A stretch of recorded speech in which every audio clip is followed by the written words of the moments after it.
Chapter 493. The latest chapter of this book is not finished yet. For more exciting content, please scan the QR code below to download the app.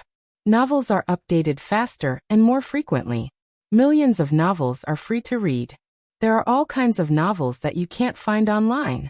Tang Yueshan understood the meaning of anti-inflammatory. Many soldiers suffered from inflammation after being injured, which was the last thing the medical officers wanted to see. However, why was this little girl's pill different from the medical officers?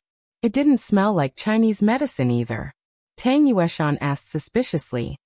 "You're not going to give me another poison pill, are you?"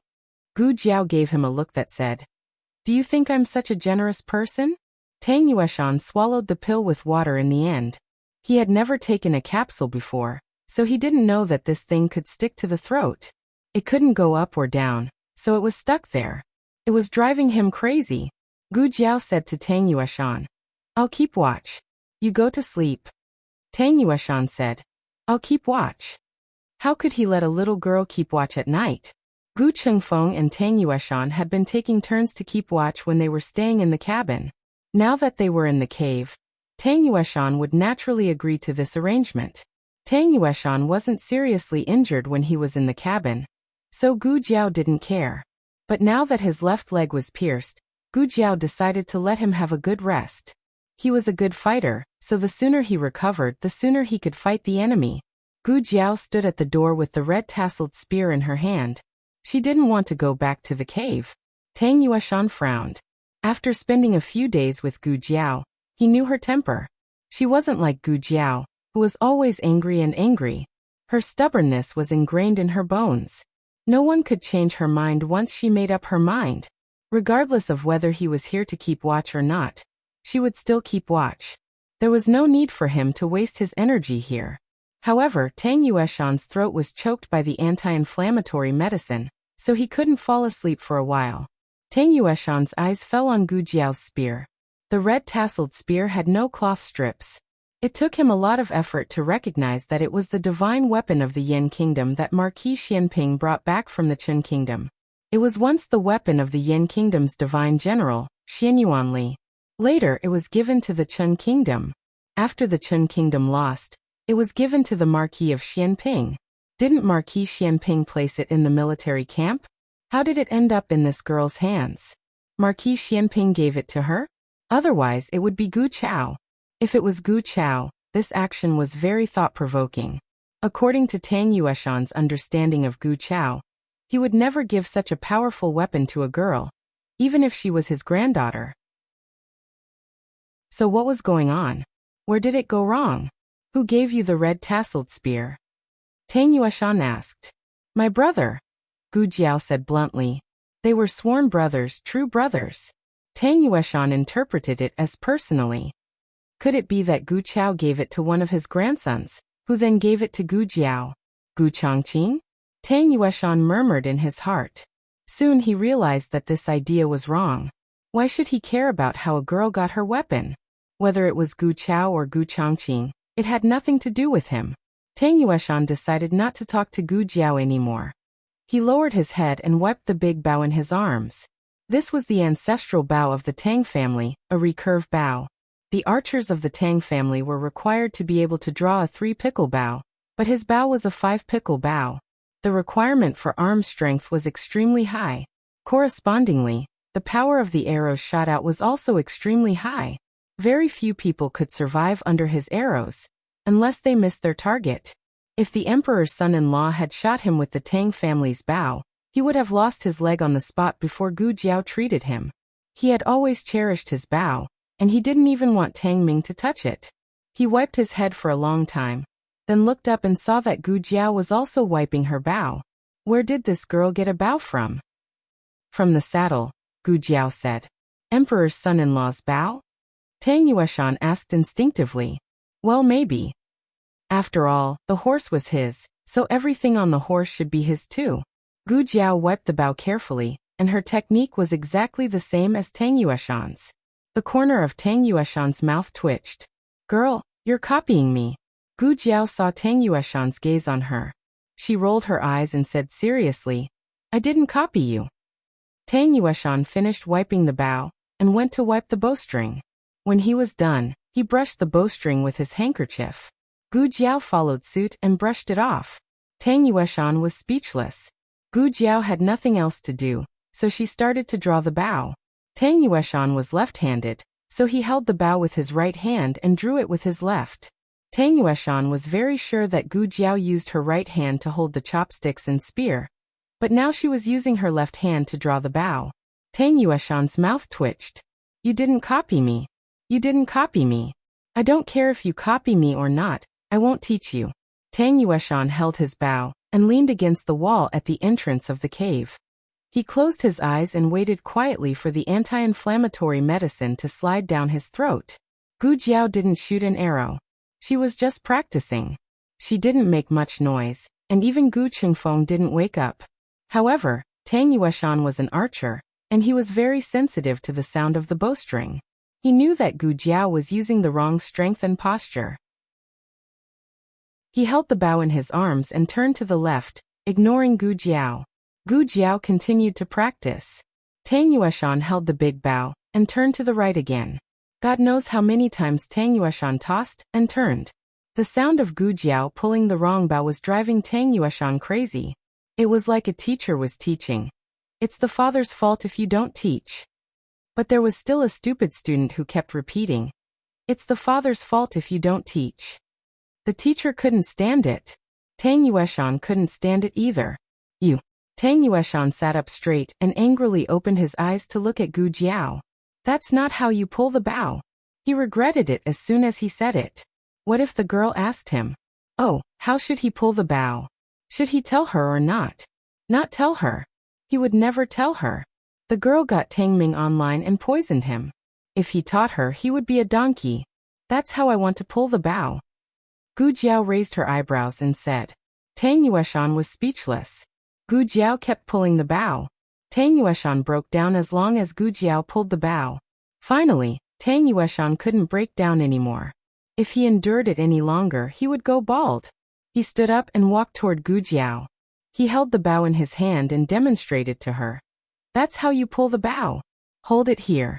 Don't pull the bowstring too far away. Stick close to your face. Don't pull it too tight. Like this. For the first time in his life, the marshal of the world's armed forces was a donkey. When he realized it, it was too late.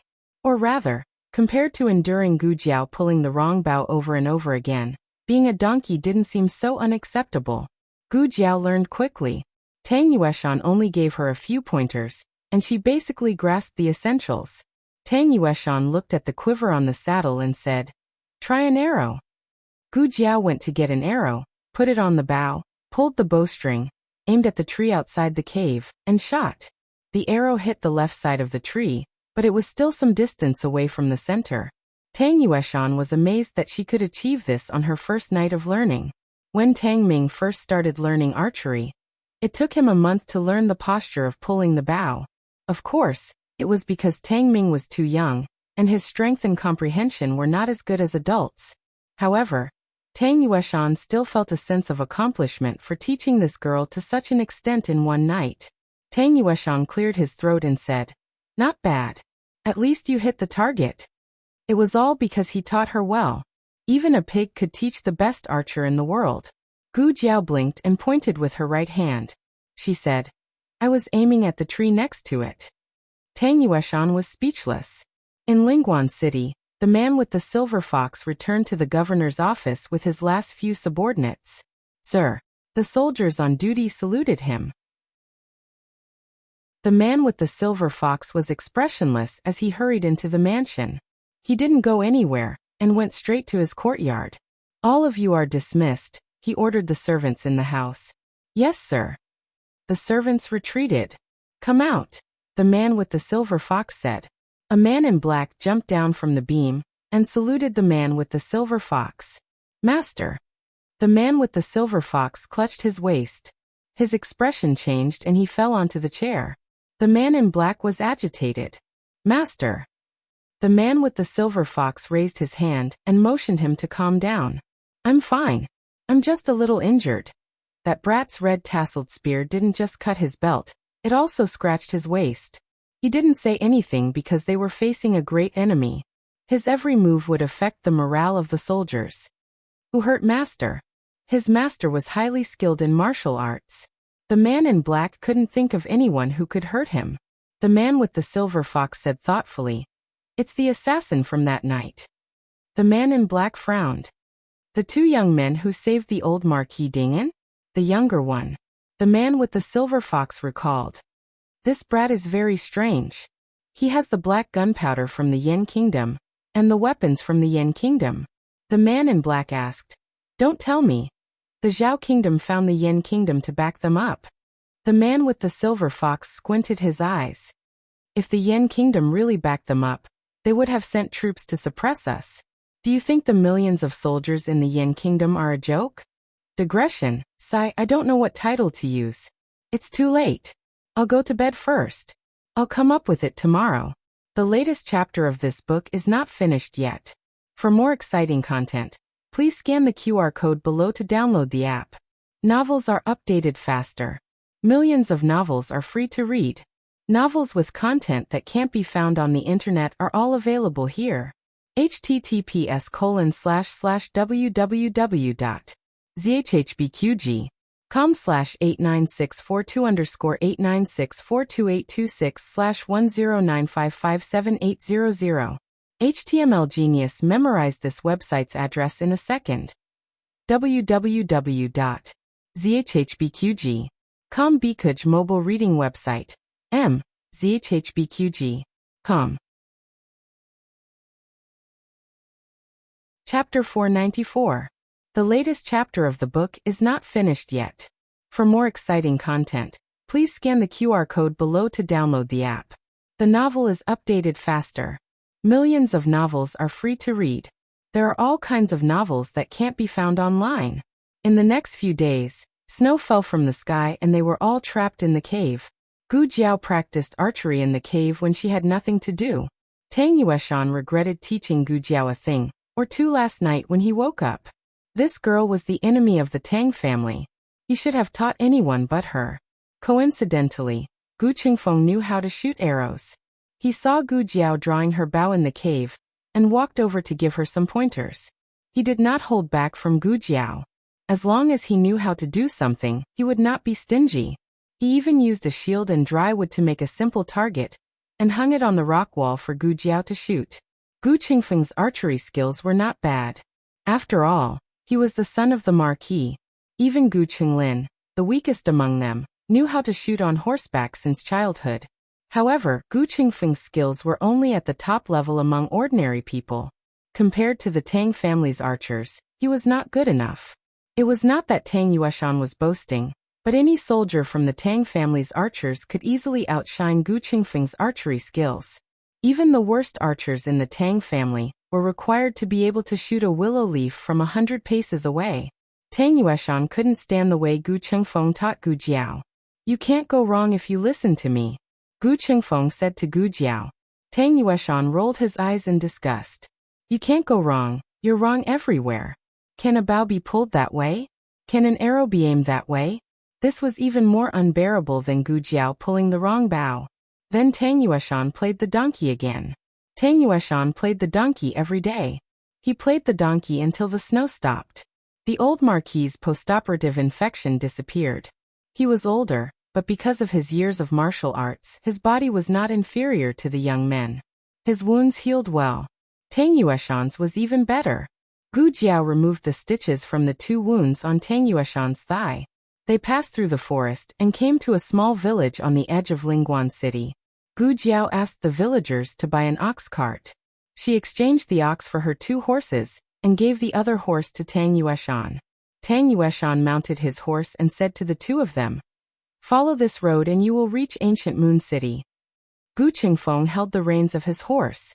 After a moment of hesitation, he looked at Tang Yueshan and said, You really want to go to Yi City alone? Why don't we?" He wanted to say, "Why don't you come back to ancient Moon City with us first? After settling my grandfather down, I'll go to Yi City with you." Gu Qingfeng was not interested in helping Tang Yueshan, but the army trapped in Yi City was the imperial court's army after all. He was no longer the young boy who came to the frontier fortress. The war at the frontier had broken Shanha Kingdom. As a young man of the Zhao Kingdom, he could not stay out of it. Gu Qingfeng did not say these words, but Tang Yueshan knew what he wanted to say. Tang Yueshan said, "If we can solve it with fewer people, I can solve it myself. If we can't solve it with fewer people, the two of you won't help. You'd better not go to your deaths." There was a difference between one person and 3 people in the fighting ring, but there was almost no difference in front of tens of thousands of soldiers on the battlefield. Gu Qingfeng felt that his words were very reasonable. He could not refute. Thus they parted ways. Gu Jiao and Gu Qingfeng took the old marquis back to ancient Moon City, while Tang Yueshan went to Yi City. "What do you think he will do?" Gu Qingfeng asked worriedly. Gu Jiao also wanted to know what Tang Yueshan had thought of. Tang Yueshan did not seem like the kind of person who would rush to his death. He must have a plan in mind. Gu Jiao and Gu Qingfeng returned to ancient Moon City. The situation in ancient Moon City was more tense than before they left. Almost all the shops on the street were closed, and the pedestrians on the road were gone. It was as if a storm was coming. "It's going to be like this when the war is coming, right?" Gu Qingfeng said with mixed feelings. Gu Jiao nodded in a low voice. The battles of 3 cities started first, and the citizens of ancient Moon City were almost fully prepared. However, even so, it did not change the fact that it eventually became a purgatory on Earth. It was the most miserable of all the cities in the frontier fortress. The Chen Kingdom's army massacred the city here. Men, women, children, and the weak were not spared. Even the livestock were not spared. The carriage arrived at the governor's office. The person who came out to greet them was still Teacher Hu. They had not seen each other for a few days. Teacher Hu looked more haggard than before. He held his official hat and rushed out. He said excitedly and in surprise, "Oh, the two of you are finally back. The two of you left without saying goodbye that night. You scared me. I thought something happened to the two of you." Gu Qingfeng frowned impatiently. "That's enough. Let's go in quickly." The wind was strong outside. They had been blown all the way here.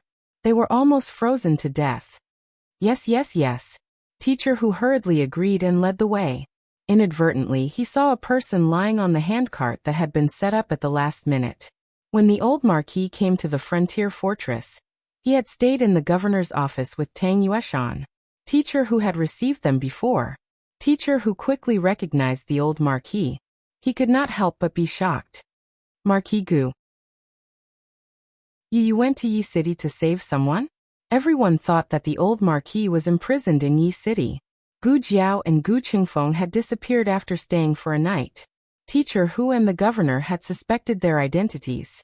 They guessed that the two of them were not sent by the imperial court, but 2 impostors who had come to the governor's office to gather information. Now that they had brought the old marquis back, their previous suspicions were overturned. Gu Jiao and Gu Qingfeng did not say that they had saved someone in Lingguan City. However, from Teacher Hu's reaction, it was clear that the governor's office had not colluded with the Qin army and the remnants of the previous dynasty. The governor's office was still considered safe. "Let's go in," Gu Qingfeng said to Teacher Hu in a low voice. "Ah, yes, yes, yes. Let's go in now. The courtyard from last time is still reserved for the two of you." Teacher Hu wiped off his cold sweat and led them into the governor's office. It was impossible for the courtyard to be reserved for the two of them. Teacher Hu kept shooting glances at the servants. The servants were quick-witted and quickly chased the people in the courtyard out in front of the two of them. "It's been a few days since anyone stayed here. There's dust in the room. I'll have someone clean it up first. Please take a seat in the study," Teacher Hu said with a smile. Gu Jiao and Gu Qingfeng saw through it, but did not say anything. They took out the stretcher and had the servants carry the old marquis into the study. The room was quickly tidied up. Gu Jiao still lived in the innermost room. Gu Qingfeng and the old marquis lived next door, which was the room that Gu Qingfeng had lived in before. This time, the governor of Yuegu City was in the manor. He personally came to visit the two of them and tried to probe their identities.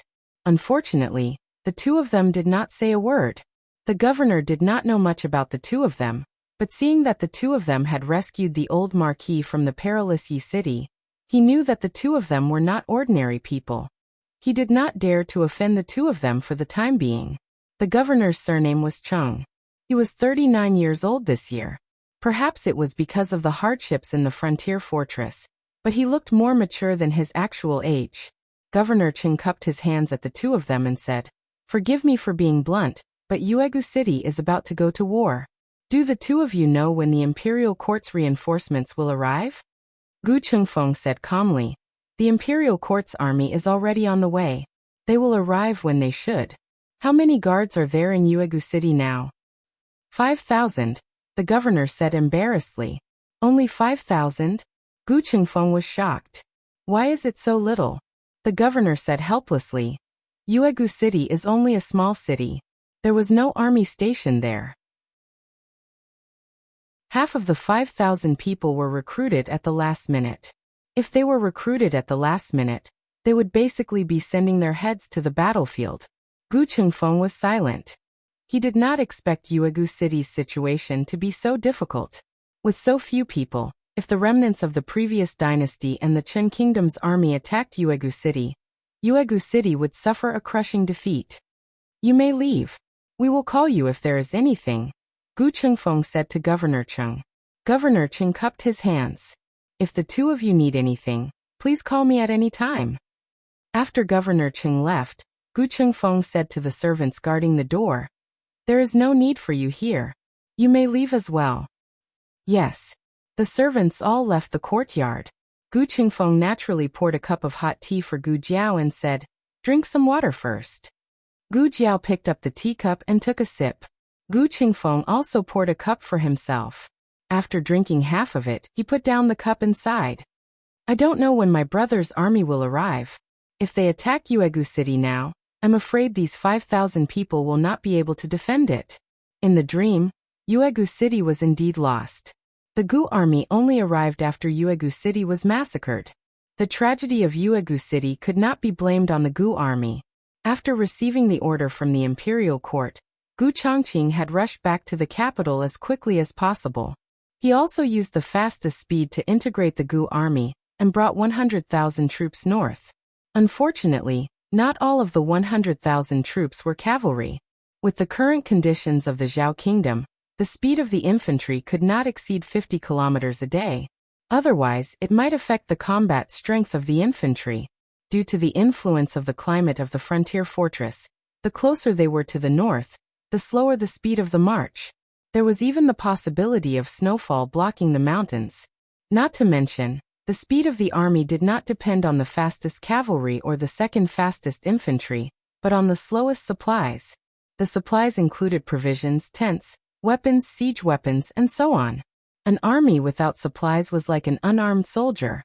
They would not be able to fight. In this way, it was already a miracle that Gu Chongqing could arrive with the army in a few days. 5 days. Gu Jiao said. "What 5 days?" Gu Chengfeng asked. "Your brother," Gu Jiao said. If she remembered correctly, in 5 days Gu Chongqing would arrive with the Gu army. But in 2 days, the Chen Kingdom's army would come to massacre the city. Digression. Today is also Fang Fangzai who wants monthly votes. The latest chapter of this book is not finished. For more exciting content, please scan the QR code below to download the app. Novels are updated faster. Millions of novels are free to read. Novels with connotations that cannot be found online are all available here. https://www.zhhbqg.com/89642_896428226/1095371115. HTML Genius remembers this site's address in a second. www.zhhbqg.com Bkuj mobile reading website. zhhbqg.com. Chapter 495. The latest chapter of this book is not finished yet. For more exciting content, please scan the QR code below to download the app. Novels are updated faster. Millions of novels are free to read. Novels with connotations that can't be found online are all available here. Why did the Chen Kingdom's army invade Zhao for so many days and not massacre the first 3 cities, but the small Yuegu city? Was Yuegu City the fiercest in resistance? Not at all.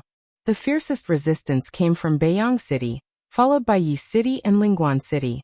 At least half of Yuegu City's citizens ran away. How could they resist? Rong Yao's youngest son was shot to death on the battlefield. Rong Yao raised the entire Yuegu City to the ground for revenge, and to intimidate the soldiers and citizens at the border. How do you know my brother will arrive in 5 days? Gu Chengfeng didn't suspect that Gu Jiao was talking nonsense because everything she said along the way came true. Are you in contact with my brother and the imperial court behind my back? How do I contact them? Gu Jiao asked. Gu Chengfeng was stumped. That's true. He lived and ate with this girl. He knew exactly what she was doing. She wouldn't do anything behind his back. Besides, there was no need to do so. It was more likely that she was carrying Tang Yueshan. Thinking of Tang Yueshan, Gu Chengfeng temporarily forgot to ask Gu Jiao why she knew so much. He frowned and said, "It's been 3 days. I don't know how Tang Yueshan is doing. To be honest, I do hate Tang Yueshan, but I don't want anything to happen to him right now." In the dream, Tang Yueshan wasn't in Yuegu City when the Chen Kingdom's army came to massacre the city. So, either something happened to Tang Yueshan in Yi City, or something happened to him on his way to Yuegu City. Whether or not Tang Yueshan needed the antidote from Gu Jiao, he had to return to Yuegu City and use it as a base to deal with the enemy. Gu Jiao had an answer to her doubts about Tang Yueshan the next evening. Early the next morning, Governor Cheng rushed into Gu Jiao's courtyard. Not good. Not good. My lords. Chen Kingdom's General Rong Yao is coming to Yuegu City with his army. The two of you should quickly leave Ancient Moon City and go to another city to hide. I will immediately send someone to escort the 2 sirs and the old marquis out of the city. What about you? Gu Chengfeng asked. Governor Cheng was startled at first, then he said, I will escort the 3 of you out of the city. Gu Chengfeng was furious. He grabbed Governor Cheng's collar and said indignantly, You are the governor of Ancient Moon City, an official of the imperial court. The Chen nation's army attacked, but you did not defend the city to the death. Instead you fled. Do you still deserve to be the parent official of the common people? Are you still a man? Governor Cheng stuttered. I was escorting the marquis and the 2 sirs away. Gu Chengfeng coldly pushed him to the ground. I don't need your escort. We're not leaving. Governor Cheng's hat was crooked. He straightened it and stood up in fear. Since the 2 of you won't leave, then I won't leave either. I will definitely protect the city. I swear. I will live and die with the people in the city. Gu Chengfeng coldly threatened. That better be the case. Otherwise, I will be the first to kill you. Governor Cheng shuddered. If the Chen nation's army wanted to occupy Ancient Moon City, which had no garrison, they did not need to play any tricks. They could just directly attack the city. Their momentum was so great that Governor Cheng was able to detect the movement. But what was the use of detecting it? Could they beat them? Just based on the fact that half of the 5,000 were temporary garrison troops? How many of them came? Gu Jiao asked. 5,000 cavalry, leading the charge. Governor Cheng bent over and said, There are 15,000 infantry behind them. So there are a total of 20,000 troops? Gu Jiao asked. After Governor Cheng responded, he realized that the young man with the disfigured face in front of him had actually spoken. Moreover, it sounded like a woman's voice. With Ancient Moon City's current military strength, 20,000 soldiers from the state of Chen could directly kneel. Report. While they were talking, a guard's anxious voice came from outside the door. Let him in. Gu Chengfeng said harshly. Governor Cheng hurriedly had a servant bring the guard in. The guard was a scout from Ancient Moon City. He was the one who found out that the Chen nation's army was approaching Ancient Moon City. Governor Cheng ordered him to continue watching the Chen nation's army. It was obvious that he had obtained new information. Reporting to Lord Cheng, the Chen state's army and the imperial court's army have started fighting. Governor Cheng was pleasantly surprised. GG Imperial Court's army? The Imperial Court's reinforcements have arrived. The guard quickly replied. No, it seems to be the Imperial Court's army from before. Gu Jiao and Gu Chengfeng immediately understood. Tang Yueshan had returned with his army. Gu Chengfeng opened his mouth in shock. He didn't expect that Tang guy to have the ability to save his army from Yi City. He had heard of an army saving one person, but it was rare for one person to save an entire army. This Tang guy is quite impressive, he murmured. Gu Jiao asked, where are they fighting?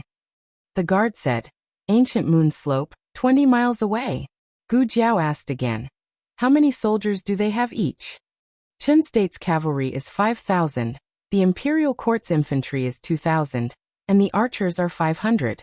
The guard paused, scratched his head and explained, this is the approximate number. The casualties are not included. When two armies fought, there would be casualties every second. Gu Jiao glanced at him and asked, what's your name? The guard said, I'm called Hu Dongqiang. My name is Hu Dongqiang. They call me Little Six. Gu Jiao said, from now on, you'll be called Little Hu. Hu Dongqiang was stunned. Gu Jiao turned around and picked up the spear on the shelf. She thought of something and asked, do you have a brother called Hu Shiqiang? Hu Dongqiang was stunned again. How did you know? Gu Jiao was speechless. Your parents named you so casually. Gu Jiao threw the small basket to Hu Dongqiang. Carry it. From now on you'll follow me. Gu Chengfeng grabbed Gu Jiao's arm. I'll go. They couldn't both go. One of them had to stay here to guard. Gu Jiao threw the token of Renshou Palace to him. You guard the city. Anyone who disobeys will be executed immediately. On the snowy ancient moon slope, the two armies were fighting. Tang Yueshan's army was outnumbered. Besides, archers were better at fighting from a distance. They couldn't use their advantages in close combat. Tang Yueshan didn't choose to fight the Qin State's army head-on.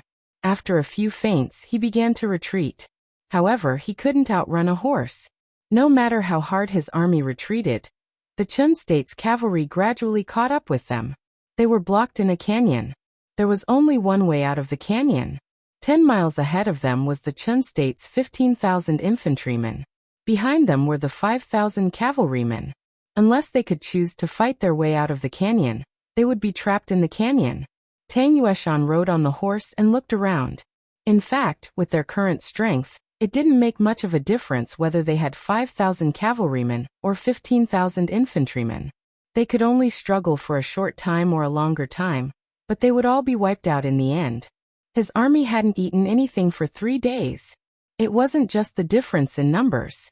It was also the difference in physical strength and combat ability. An archer said, General, we'll open a path for you. You fight your way out. They couldn't escape, but if they tried their best to escort Tang Yueshan, it wouldn't be difficult for them to fight their way out. General, you fight your way out. When the Imperial Court's reinforcements arrive, remember to avenge our brothers. Yes, General. We'll escort you out. No one raised an objection. Tang Yueshan had risked his life to save them from Yi City. They would certainly risk their lives to escort him out of the enemy's hands. Do I look like someone who would drag out an ignoble existence like that? Even if I die today. Before he could finish his words, the Qin State's cavalry shot an arrow in their direction. The archer who suggested Tang Yueshan to leave first was shot hard. Tang Yueshan turned around abruptly and glared at the approaching Qin State's cavalry. Archers, get ready.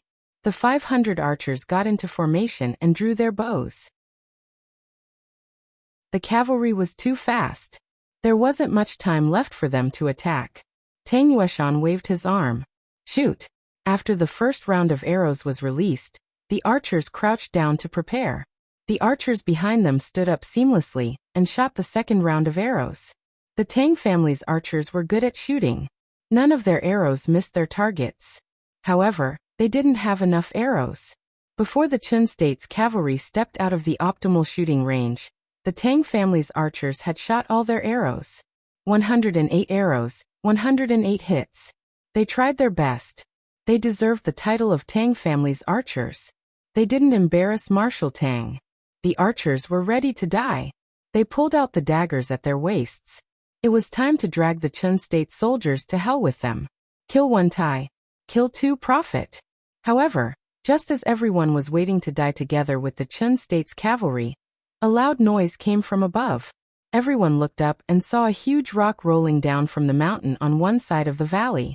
The rock rumbled and smashed into the Qin state's cavalry with some kind of explosive sound. With a series of thunderous noises, the Qin state's cavalry around them were blown away. Tang Yueshan also looked up. He saw a young man in green holding a red tasseled spear on the top of the mountain under the sky. He stepped on the rock with one foot domineeringly, and looked down at the Qin state's cavalry who were blown into chaos. On top of the huge mountain range, her figure was very small. However, her aura was so strong that for a moment, Tang Yueshan felt like he was looking at the god of death on the battlefield. Digression. It's Fong Fongzai who wants monthly votes. The latest chapter of this book is not finished yet. For more exciting content, please scan the QR code below to download the app. Novels are updated faster and more frequently. Millions of novels are free to read. You can find all the novels that you can't find on the internet here. https://www.zhhbqg.com/89642_8964286/1095353930. HTML Genius memorized the website's address in 1 second. www.zhhbqg.com Bkuj mobile reading website. zhhbqg.com. Chapter 496. The latest chapter of this book is not finished yet. For more exciting content, please scan the QR code below to download the app. Novels are updated faster. Millions of novels are free to read. Novels with deep meanings that can't be found on the internet are available here. Not all the soldiers knew about black gunpowder. Many of them hadn't even heard of it. Even those who had heard of it had never seen it before. The soldiers of the Qin kingdom were dumbfounded by the explosion. The originally orderly cavalry camp was suddenly in chaos. This time, the leader of the cavalry was a general from the Rong family. His surname was Rong, and his name was Rongkin. Rongkin was one of the few people who had seen black gunpowder. When he visited the Liang kingdom with Rong Yao, he saw the people of Yin kingdom showing off their black gunpowder. However, he was standing far away, and could only hear the sound. He didn't see the power of the gunpowder. Rong Yao described it to the Rong family afterward, but they couldn't imagine it. Therefore, even Rongkin was dumbfounded at this moment. However, he tried his best to control himself so that the soldiers wouldn't notice. He tightened the reins and said sternly, "Don't panic. It's just a rock. It's nothing." Rumble. Another huge rock rolled down. Rongkan's words were drowned in the terrible noise. Rongkan's understanding of black gunpowder was too limited. Of course, it was also possible that it was his first time seeing such a powerful attack. He didn't know what to think. To prove to the soldiers that the gunpowder wasn't terrible, he decisively pulled out the sword at his waist and slashed at the rolling rock. With a loud bang, Rongkan was blown away. In order to achieve enough deterrence, Gu Jiao used all the black fire pearls she had. In fact, it was impossible for her to use it a third time. This mixture of black gunpowder was powerful enough, but it was still inferior to the explosives in her previous life. To put it bluntly, its lethality was secondary. The main thing was deterrence. To be honest, Tang Yueshan and his army were also a little confused. What the hell was this? Firecrackers? It didn't look like one. Tang Yueshan was the first to react. The situation on the battlefield was changing rapidly. Sometimes the low or high morale could happen in a flash. Tang Yueshan didn't care what this thing was. He looked away, pulled out his sword, pointed forward and shouted, "The Imperial Court's reinforcements are here. The Gu army is here. Everyone kill." Everyone was dumbfounded by the 2 batches of gunpowder. None of them had the brains to consider whether Tang Yueshan was telling the truth. Without a leader, the Qin kingdom's cavalry became even more disorganized. Seeing this, the morale of Tang Yueshan's army soared. Their bodies, which had been starving for 3 days and 3 nights, were suddenly filled with energy. Everyone raised the tips of their swords and charged at the Qin kingdom's cavalry. Although Zhao country was weak, there were no cowards in Zhao country. Tang Yueshan took the lead and rushed to the front. This time, it was Gu Jiao's turn to lead the way for him. Gu Jiao drew her bow. Wherever he went, Gu Jiao's arrows would follow. He had completely turned his back to Gu Jiao. Tang Yueshan realized that Gu Jiao was very talented in archery. However, she was not as accurate as Tang Yueshan because she had not practiced archery for a long time. She almost hit Tang Yueshan's but several times. Tang Yueshan broke out in a cold sweat. "Girl, I suspect you're doing this on purpose." Tang Yueshan was attacked from 3 sides and was forced to dismount. An arrow flew through the air and whizzed past his crotch. Tang Yueshan, who was half an inch away from being shot, was speechless. The arrow pierced between his legs and hit the foot of a Chun Kingdom soldier who was sneak attacking him. The Chun Kingdom soldier screamed and fell to the ground. Gu Jiao was bold enough to use arrows. Many excellent archers could not compare to her.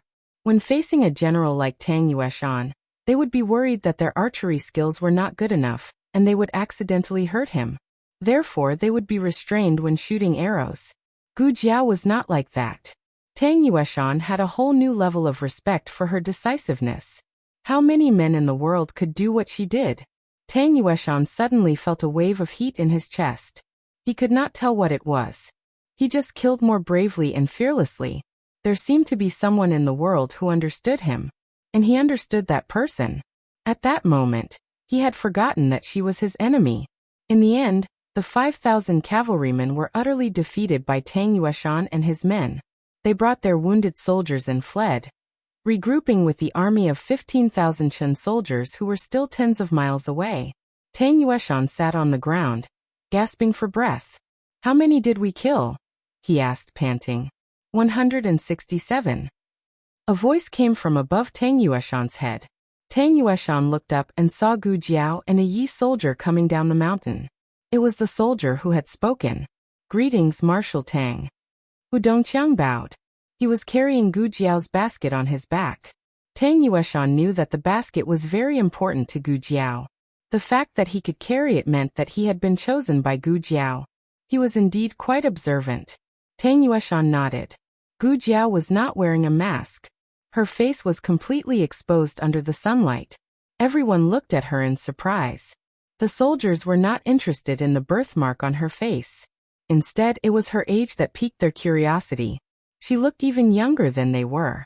They looked behind Gu Jiao and up the mountain where Gu Jiao had come from. They looked for a long time, but did not see a third person coming down. Did they really think that reinforcements from the imperial court had arrived? So all that commotion just now was caused by this green-robed young man? His red-tasseled spear was so ugly. "Is anyone hurt?" Gu Jiao asked Tang Yueshan. Tang Yueshan and Gu Jiao counted the wounded. There were a few hundred with minor injuries and 50 with serious injuries. Among them, 23 needed immediate medical attention, and 3 were critically injured. Gu Jiao said to Tang Yueshan, "Those who are not injured, take the minor ones back first. 50 of you stay here, and carry the seriously injured and critically injured back." Tang Yueshan nodded. He took one of the 50 spots. "General, we're not leaving," an archer said. Tang Yueshan said seriously, "This is a military order." The archer gritted his teeth. "Yes, sir." 2 of Tang Yueshan's deputies had died in the line of duty. He picked Deputy General Li from the archers and Deputy General Tsin from the infantry. They led the army forward. Of course, they did not forget to clean up the battlefield and take away the food, weapons and horses left behind by the Chun soldiers. "Take off their armors too. We can melt them and make new ones," Gu Jiao said. Tang Yueshan looked at Gu Jiao deeply. He wanted to say something but stopped on second thought. Xiao Hu climbed to the top of the mountain along the rope, keeping an eye on the Chun army. "I need stretchers," Gu Jiao said to Tang Yueshan. "How many?" Tang Yueshan asked. 10, Gu Jiao said. "Also, I need strips of cloth to take off the belts of the Chun soldiers." Tang Yueshan and his men went around looking for wooden boards and sticks for Gu Jiao. Gu Jiao began to resuscitate 3 critically ill patients. One of the wounded soldiers' heart had stopped beating. Gu Jiao took out epinephrine and injected him with 2 injections. His heartbeat recovered. Tang Yueshan was dumbfounded when he saw the strange syringes. Not all the soldiers who died on the battlefield died on the spot. Many of them were seriously injured and died when treatment failed. The Chen's medical skills were better than the Zhao's, so their casualties were much lower than the Zhao's. If they also had excellent medical skills, the death rate of the wounded soldiers would be greatly reduced. That girl just came back to life, didn't she? Even the doctors of the Chen can't do that. Tang Yueshan was excited again. He was not even this excited on his wedding night. Hu Dongqiang shouted from the top of the mountain, "Sir, you have to hurry. The Chen army is coming. They'll be here after another mountain." Gu Jiao asked, "How long will it take to get to the top of the mountain?" Hu Dongqiang answered, "The cavalry is faster. Half an hour. The infantry will take 2 hours." Gu Jiao nodded. She didn't stop cutting the man's thigh. Follow the infantry's speed. The cavalry was scared for a while, and didn't have the courage to take the lead. "The third pair of pliers on the right," Gu Jiao said.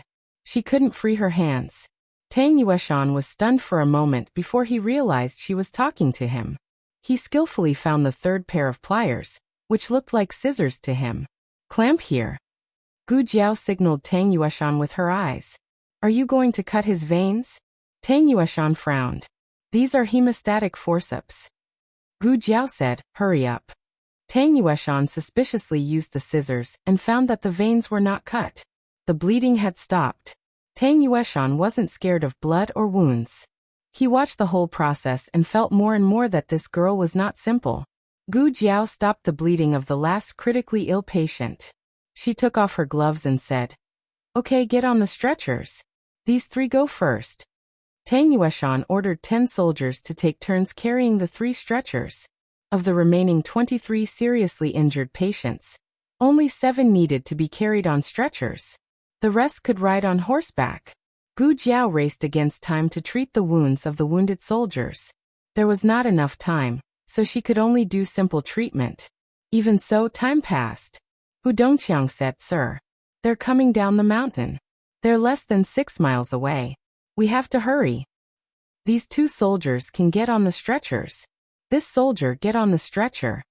Get on the stretcher." The wounded soldiers left one after another, and the Qin Kingdom's army approached step by step. There were only 2 wounded soldiers left. When Gu Jiao was about to treat one of them, the man suddenly grabbed Gu Jiao's hand. He heard Hu Dongqiang call her sir, so he followed suit. "Sir, you and Marshal Tang go first." "Shut up." Gu Jiao took his hand away. Tang Yueshan didn't urge Gu Jiao.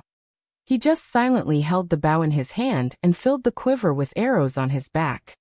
"Archers, get ready," Tang Yueshan said in a low voice. The archers got into position and drew their bows. They used their bodies as shields, protecting Gu Jiao and the wounded soldiers behind them. "Xiaohu, come down." Gu Jiao finished treating the last wounded soldier. Hu Dongqiang quickly slid down the rope. Everyone got on their horses and galloped out of the valley before the Chen army caught up. Digression. I just finished writing about old Tang's tetanus, and now it's my turn. After hiding in the treatment room for a while, I was mercilessly held down by the nurse. Alas, I feel old Tang's pain. The latest chapter of this book is not finished yet. For more exciting content, please scan the QR code below to download the app. Novels are updated faster. Millions of novels are free to read. Novels with content that can't be found on the internet are all available here. https://www.zhhbqg.com/89642_8964286/1095149889. HTML Genius memorized this website's address. www.zhhbqg.com. Bikuga mobile reading website. zhhbqg.com.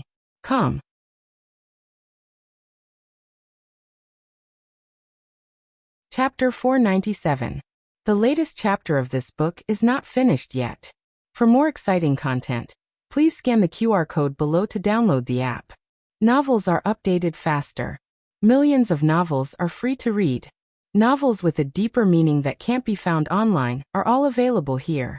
The news that the Chen army was about to invade Yuegu City had already spread. Everyone closed their doors and windows. Gu Qingfeng stood on the city gate tower, pacing back and forth anxiously. Finally, he saw a large group of soldiers swarming toward Yuegu City. However, Tang Yueshan and Gu Jiao were not among them. There are still people behind, a soldier said. Gu Qingfeng told them to hurry into the city. Wave after wave of injured soldiers came, but Gu Jiao was nowhere to be seen. Gu Qingfeng's brows gradually formed a layer of frost. After spending so much time with Gu Jiao, how could he not guess what Gu Jiao was doing? According to convention, if there were really injured soldiers, they would be brought back to the city for treatment. However, if they died halfway or were permanently disabled, there was nothing they could do. However, Gu Jiao would not do that. You little girl. Gu Qingfeng clenched his fists. Gu Qingfeng clenched his fists. He regretted asking her to pick up Tang Yueshan. If only he had let her stay here. No, if she stayed here, there would be many more casualties. Just as Gu Qingfeng was feeling extremely anxious, a soldier beside him suddenly said, "Sir, look." Gu Qingfeng looked up. Gu Jiao was back. She was riding the fastest horse, carrying the longest and heaviest spear, rushing all the way here. Tang Yueshan and his soldiers also rushed back with her. Not far behind them, the state of Chen's cavalry was madly chasing after them. The Chen army had already realized that they had been fooled. The imperial court's reinforcements had not arrived at all. Everything was just a few soldiers deliberately mystifying and deceiving them. In order to get back at Gu Jiao, Tang Yueshan and the others, more than 4,000 cavalrymen of the Chen kingdom carried out a frenzied pursuit. On the city gate tower, Governor Cheng saw this soul-stirring scene. He was so scared that his legs turned to jelly, and his body swayed, almost hitting the wall. He turned pale with fright and said, "Oh, the Chen army is here. Close the gate. Close the city gates. Don't turn it off." Gu Qingfeng shouted. Governor Cheng tried his best to persuade him. "My lord, if he didn't, it would be too late. Even if you don't think for yourself, you have to think for the people in the city. I know that Grand Marshal Tang and another lord are outside, but to sacrifice the lives of all the people in the city for the sake of a dozen of their lives." He couldn't finish his sentence. Regardless of whether he was truly thinking for the sake of the people in the city or if he was afraid of death, there was one thing that Gu Qingfeng had to admit. Once the Chen kingdom's cavalry charged in, the city gates would never be able to be closed again. The Chen nation's army would march straight in, and the civilians in the city would suffer the flames of war, plunging them into misery and suffering. But Gu Jiao was still down there. "My lord," Governor Cheng choked as he looked at Gu Qingfeng. Gu Qingfeng clenched his fists, his body trembling slightly. Wait a little longer." 600 steps, 500 steps, 400 steps. Governor Cheng was extremely anxious. "My lord, I can't wait any longer. The city gates can't be closed all at once." The city gates were thick and heavy, and they were all equipped with capstans. Dozens of guards had to pull the iron chains at the same time to slowly close them. 100 steps. Gu Qingfeng gritted his teeth. "Close the city gates." Governor Cheng hurriedly said to the guards beside him. "Quick! Tell them to close the city gates." Dozens of guards pulled the iron chains on the capstans. The capstans slowly turned, and the city gates began to close. Outside the city gates, the bridges on the moat began to slowly rise. Gu Jiao rode in front. Her horse was good, so she could easily get on it. However, she suddenly stopped in front of the city gates. She tightened her grip on the reins, turned around and said, "Wounded soldiers, go in first." 2 wounded soldiers urged their horses to step onto the bridge that had been raised by 1 foot. Then, she had Hu Dongqiang and the archers step onto the bridge one by one. When the last archer stepped onto the bridge, the Chen kingdom's cavalry attacked them. Arrows covered the sky and covered the earth. The archer's horse was hit by an arrow, and he and his horse immediately fell to the ground. Gu Jiao urged her horse forward. She leaned out, grabbed the archer, and threw him onto the bridge. By then, the bridge had already closed halfway. The horses could not get on it. "Stop. All of you, stop!" Gu Qingfeng shouted. "We can't stop," Governor Cheng said. The bridge rose faster and faster toward the end. It was about to close, but Gu Jiao and Tang Yueshan were still outside. Tang Yueshan dodged the arrows of the Qin Kingdom's cavalry, while grabbing Gu Jiao and throwing her onto the bridge. Everything happened in the blink of an eye. By the time Gu Jiao fell off the bridge had already closed behind her with a bang. The city gates were left with only a small gap. Gu Jiao quickly rolled behind the city gates. The city gates were now closed. Tang Yueshan rode on his horse, sword in hand. He stared at the 4,000 Qin Kingdom's cavalry charging toward him with no fear of death. The Qin Kingdom's cavalry was not very good at archery. However, if tens of thousands of arrows were fired at the same time, a few would hit Tang Yueshan. Fire! Countless arrows flew toward Tang Yueshan. Tang Yueshan did not have a shield. He only had a long sword in his hand. Just as Tang Yueshan was about to be shot into a sieve, a vigorous figure jumped down from the sky and whipped Tang Yueshan around the waist. Go! At Gu Qingfeng's order, the soldiers on the city gate tower pulled the ropes and pulled the two up together. Almost at the same time, hundreds of arrows pierced through the spot where Tang Yueshan had been standing and hit the city wall. This battle was no longer about the life and death of one person. It was about the survival of the entire city and the fortune of the Zhao Kingdom. In the face of national hatred, no matter how big the grudge was, it was all personal. Gu Qingfeng and Tang Yueshan went down the city gate tower and saw Gu Jiao, who was treating the wounded soldiers in a makeshift tent. Gu Jiao did not know that Tang Yueshan had been rescued. The moment she entered the city, the gate was closed. Tang Yueshan had sacrificed his chance of survival to throw her in. She knew that, but she would not sleep in the emotions it brought. She quickly entered a state of combat readiness. Her calmness and decisiveness shocked Tang Yueshan again. If he had not seen what she had done before, Tang Yueshan would have thought that she was a cold-blooded person. Tang Yueshan and Gu Qingfeng saw that she was fine and did not disturb her. Tang Yueshan took over the defense of ancient Moon City. He brought back 2,000 infantrymen and 500 archers from Yi City. Together with the 5,000 soldiers in the city, there were 7,500 soldiers in total. Nearly 600 were wounded. All the wounded soldiers requested to fight, but they had to be evaluated by Gu Jiao. They could only fight when she thought they were fit to fight.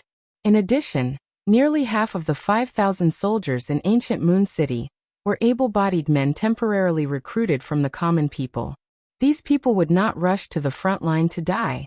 Tang Yueshan picked out those who were trained in martial arts to join the rear camp. Those who were not trained in martial arts stayed on the gate tower and were mainly responsible for supporting the weapons, such as throwing stones.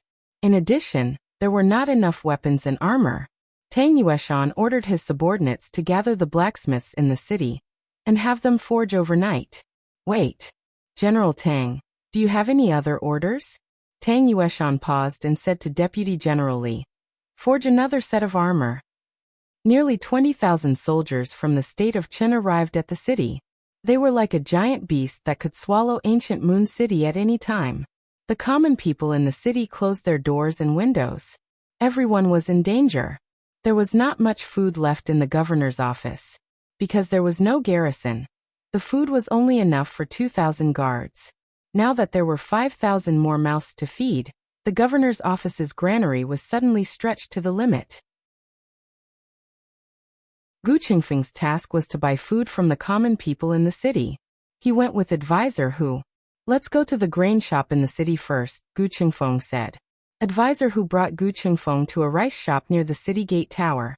The door of the grain shop had long been closed, but the owner did not dare to close the door and refuse an official. How much grain do you have left? Sell it all to me, Gu Qingfeng said to the owner. The owner glanced at Gu Qingfeng in surprise. No more? Gu Qingfeng asked. Ah, yes. The boss braced himself and handed over all the rice and grains in the shop. Sir, that's all. There's no more. How much for everything? Gu Qingfeng said as he took out his money bag. The owner was stunned again. This time he was sure that he had not misheard. This official was really here to buy grain, not to collect grain. The owner took out his abacus and tapped it for a while. He said carefully, 5 taels of silver. Gu Qingfeng gave him the money. The boss held the silver in his hand and was dumbstruck for a long time, unable to recover from his shock. After Gu Qingfeng finished buying the grain and went out, he found that there were many more heads on the street. Every household opened a crack in their door.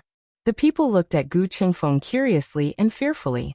A little boy about the same age as little Jing Kong ran out. Even a newborn calf was not afraid of a tiger. He was not afraid of an official. He came to Gu Qingfeng and raised his little head. He asked in a childish voice, "Will we die? Are you going to run away?" His mother rushed out, hurriedly pulled him into her embrace, and covered his little mouth. "Sir, please forgive us. Sir, please forgive us." The woman knelt down and kowtowed to Gu Qingfeng. "We won't." A cold and clear voice rang out not far away, neither too fast nor too slow. It was Gu Jiao who brought Hu Dongqiang to the medicine shop in the city to get some herbs. She stood in front of the child and the woman. She pointed at Tang Yueshan, who was at the entrance of the tent. "Do you see that person? He is the Grand Marshal of all the troops in the world. All the soldiers in the Zhao Kingdom listen to his orders." The child looked at the tall and sturdy Tang Yueshan. "Wow." Gu Jiao pointed at Gu Qingfeng. "And him. He is the second young master of the Gu army. The Gu army is the most powerful army in the Zhao Kingdom. They are on their way and will be here soon." The child looked at the handsome Gu Qingfeng again. Wow. Gu Qingfeng was overwhelmed by the child's innocent and admiring gaze. For the first time, he felt the burden on his shoulders. He took a deep breath and spoke as if he was speaking to the child, but also as if he was speaking to all the people on the street. "That's right. My eldest brother will be here soon. He brought 100,000 Gu army soldiers. Everyone, don't worry. Ancient Moon City will be saved. Even if we have to fight to the last man, we will definitely defend this city." Digression. Seeing that everyone was asking why he needed a tetanus shot, well, it was actually because he installed a squat machine at home and accidentally overturned it. When he opened the packaging, he used a newly bought knife to cut his finger, creating a thin, deep, and long wound. The amount of blood was a bit large. Tetanus bacillus was an anaerobic bacterium. Generally, for this kind of deep and sealed wound, the doctor would recommend an injection to be on the safe side. The kind of open wound was not conducive to the growth of tetanus bacillus. Today it was the injured Fangfang's eye. The latest chapter of this book is not finished yet. For more exciting content, please scan the QR code below to download the app. Novels are updated faster. Millions of novels are free to read. Novels with connotations that can't be found online are all available here. https://www.zhbqg.com/89642_89642826/10951347. HTML Genius remembered the website address in 1 second. www.zhbqg.com Bikugo mobile reading website. zhbqg.com.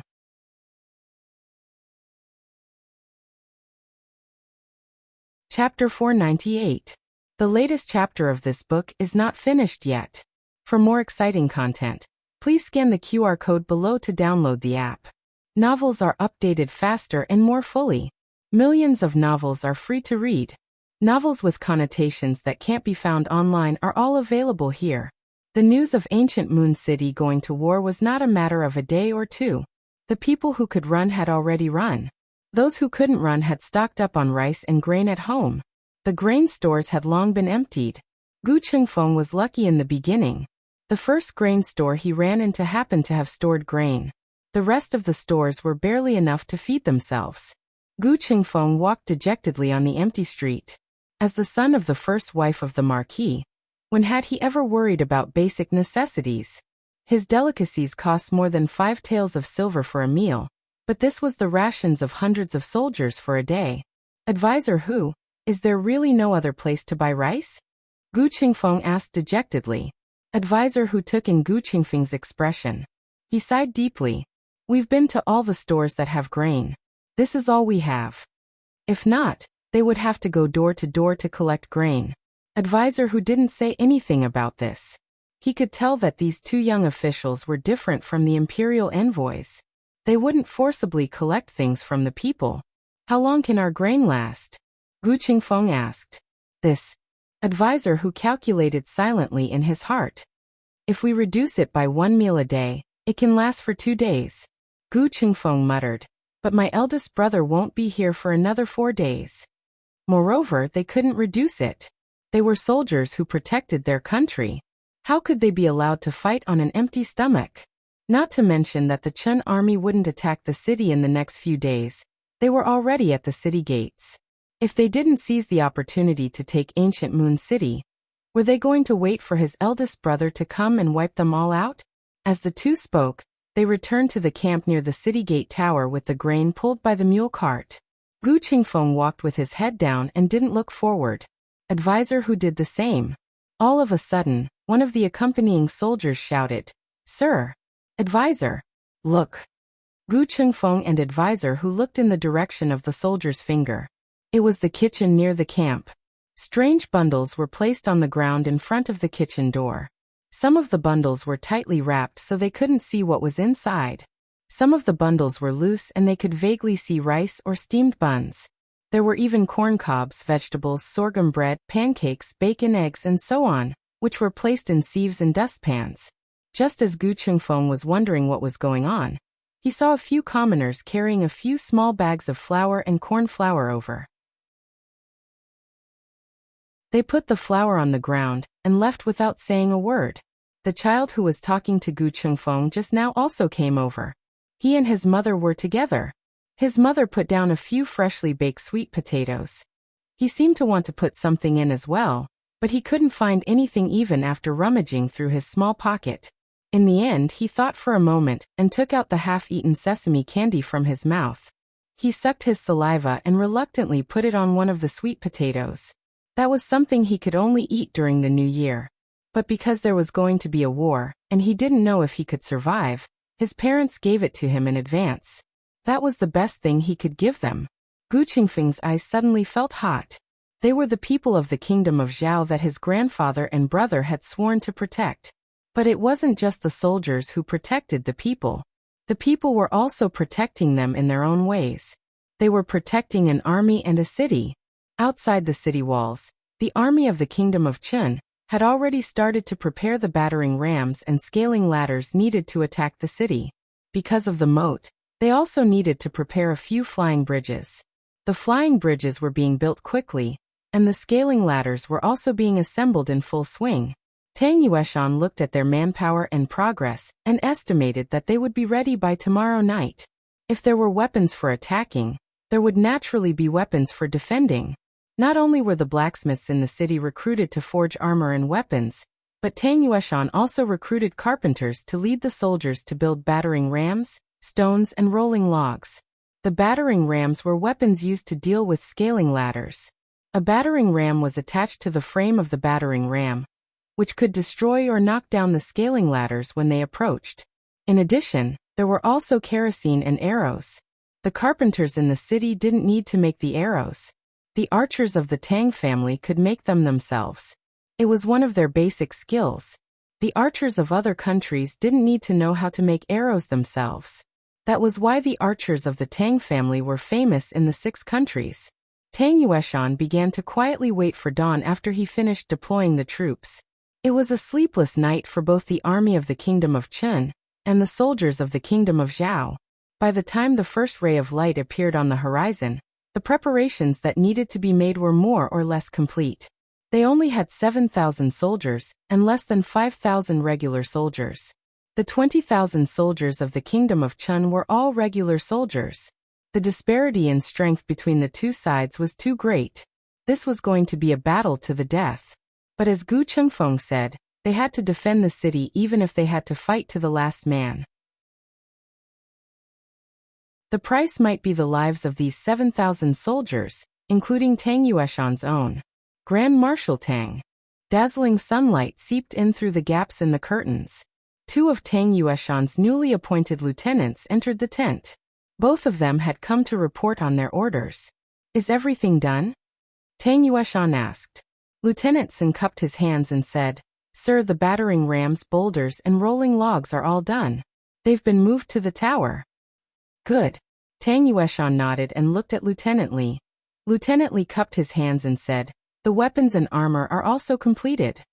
"Let the soldiers rest," Tang Yueshan said. He paused and said, Let's have a good meal and get ready for the battle tonight. Lieutenant Lee and Lieutenant Lee looked at each other with complicated expressions. They cupped their hands and said in unison, "Yes, sir." Lieutenant Sun left first. Lieutenant Lee presented a new set of armor to Tang Yueshan. "This is the armor you asked for." Tang Yueshan's eyes fell on the new set of armor. He raised his hand and touched it gently. "Good." Gu Jiao was busy the entire night in the tent where the injured soldiers were treated. When the doctors in the city heard that there was a shortage of manpower here, they all spontaneously came over. Like Gu Jiao, their feet did not touch the ground, and they did not sleep the entire night.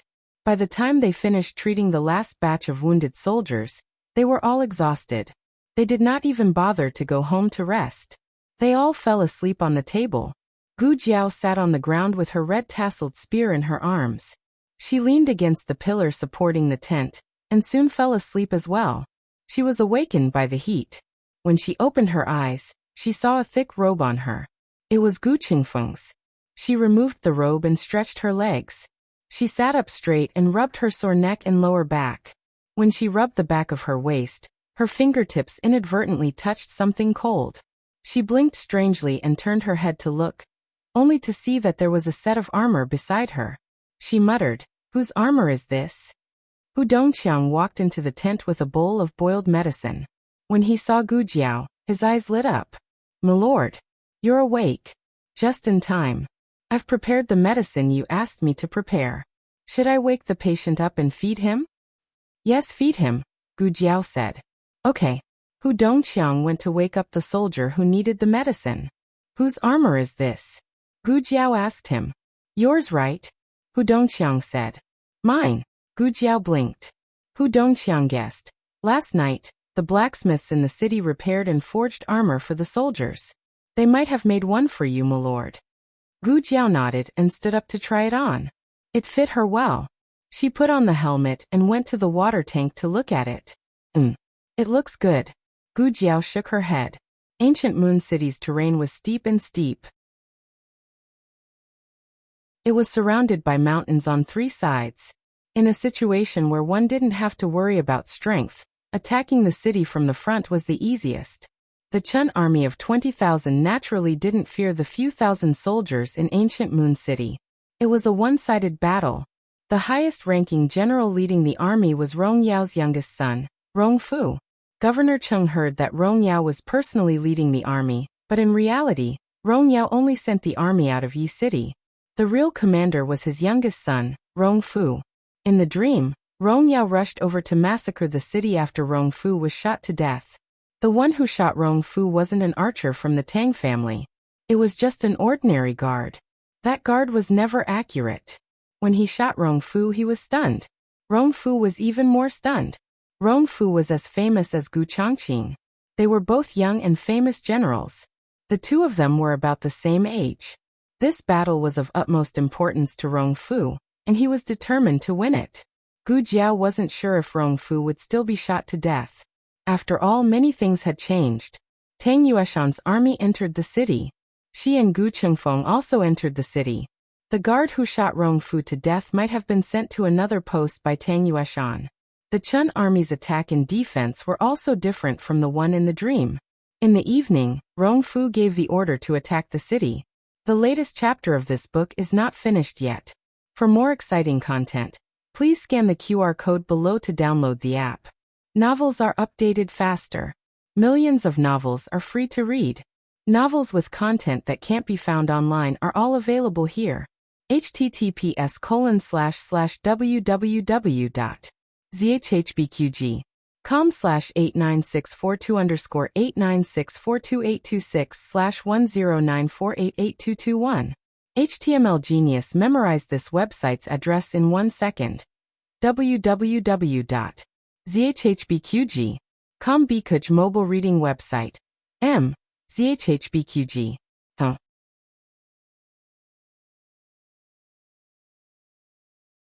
Chapter 499.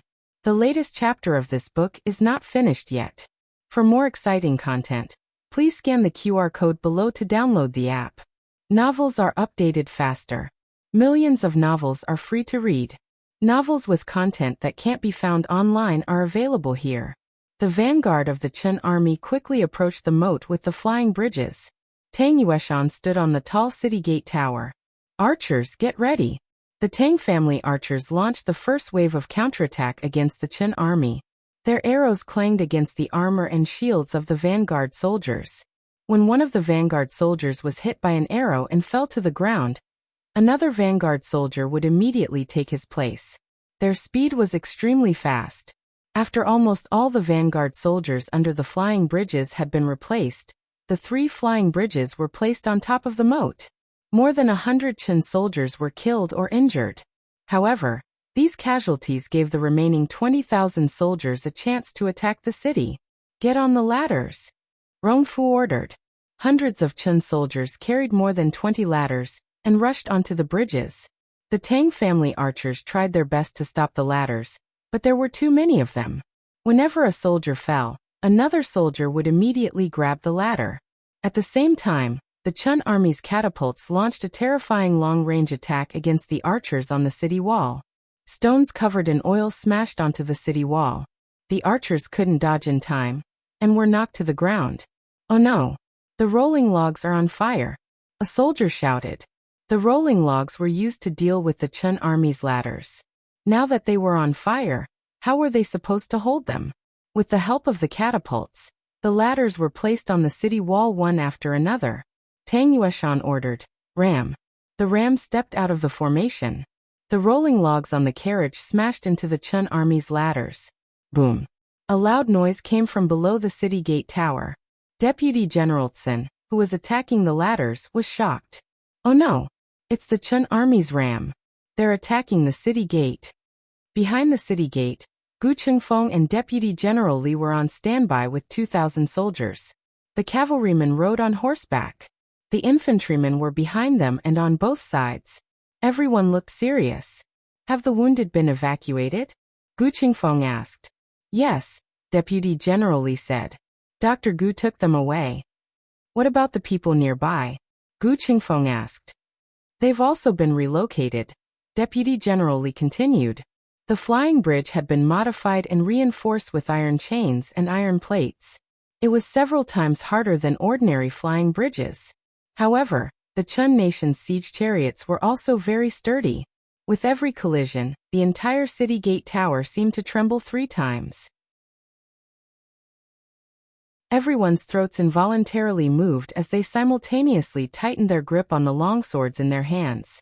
At the place where the cavalry charged in from the city gate, there were soldiers pulling ropes, which were used to trip the cavalry. There were also spear carts, with sharp spears lined up in a row, aimed in the direction of the city gate.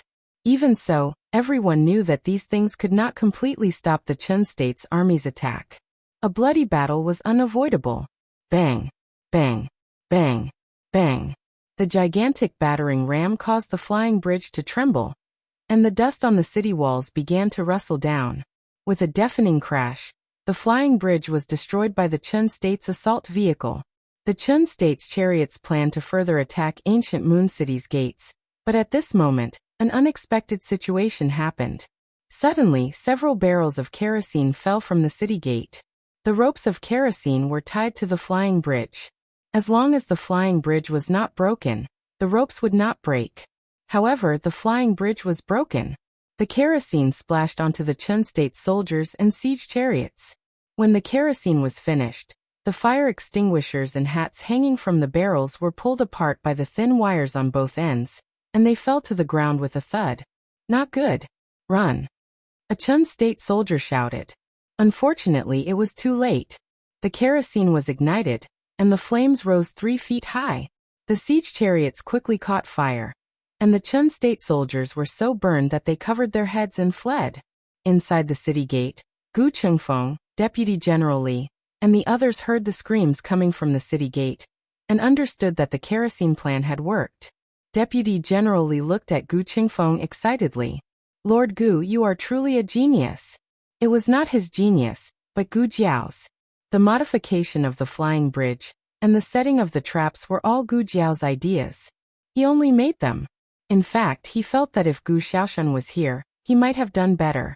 The city gate was temporarily defended, and on the city tower, Tang Yueshan led his men to flip over all the ladders, blocking the first wave of attacks. After midnight, the Chun State Army retreated. The Chun State Army lost the first battle and lost 2,000 soldiers. The Zhao State Army also suffered heavy losses, and a steady stream of injured soldiers were sent to the rear of the camp. Gu Jiao and the doctors in Yuegu City immediately busied themselves. Gu Jiao first examined the injured soldiers, and according to their injuries, they were sent to the corresponding tents by the soldiers. Although there were many injured soldiers, no one was flustered and no one was at a loss. Everything was carried out in an orderly manner under Gu Jiao's arrangements. It was not that they did not panic. However, every time the doctors turned their heads, they could see Gu Jiao calmly doing what she was doing. The flames of war raged behind her, but she did not move in the face of danger. At that moment, their hearts seemed to have calmed down. The Chun State Army did not launch an attack the next day. No one knew if they were afraid of being beaten, or if they were seriously planning something. If it was the latter, the situation in Yuegu City would be extremely unfavorable. The Chun State's first defeat was mainly due to underestimating the enemy. They did not take the thousands of soldiers in Yuegu City seriously, thinking that they could break the city gate with their eyes closed. If they really started to fight with all their might, Yuegu City would be in danger. General Tang. Deputy General Tsun walked into a tent under the city tower. Seeing that Gu Chengfeng was also there, he paused and greeted Dr. Gu. Tang Yueshan was doing a sand table simulation, trying to predict where the Chun State Army would attack from next. "What's the matter?" he asked. Deputy General Tsun stammered. "There's not enough rations." "It's already finished?" Gu Chengfeng asked in surprise. Deputy General Tsun nodded awkwardly. The governor's office had very little rations to begin with. Back when Lingguan City was fighting, they had borrowed some from it. Even though Gu Chengfeng had emptied the stores in the city yesterday and received some donations from the citizens, it was still not enough for 2 meals for the 7,000-strong army. Tonight, they would start to run out of food. "Give it to the wounded first," Gu Chengfeng said. Tang Yueshan's throat moved. He clenched his fists and made a difficult decision. Give it to the soldiers who can fight. Gu Chengfeng was silent.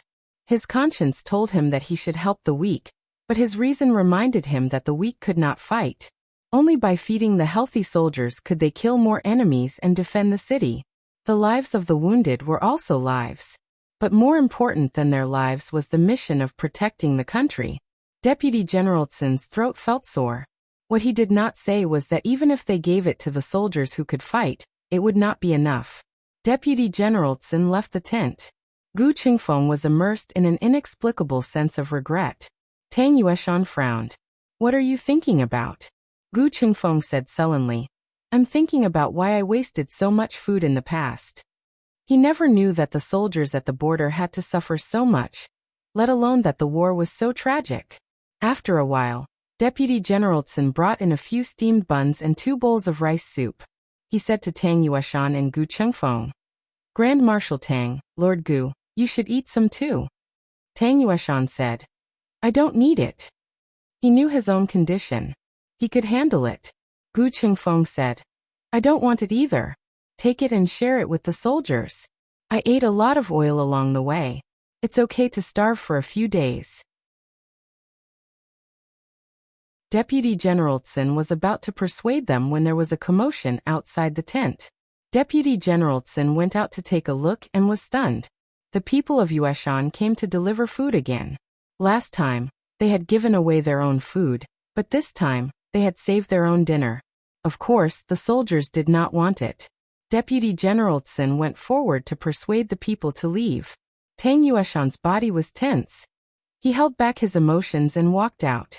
He raised his arms and bowed deeply to the people. Then he turned around. As a man, his eyes were sharp and moist. He said to all the soldiers, "Eat."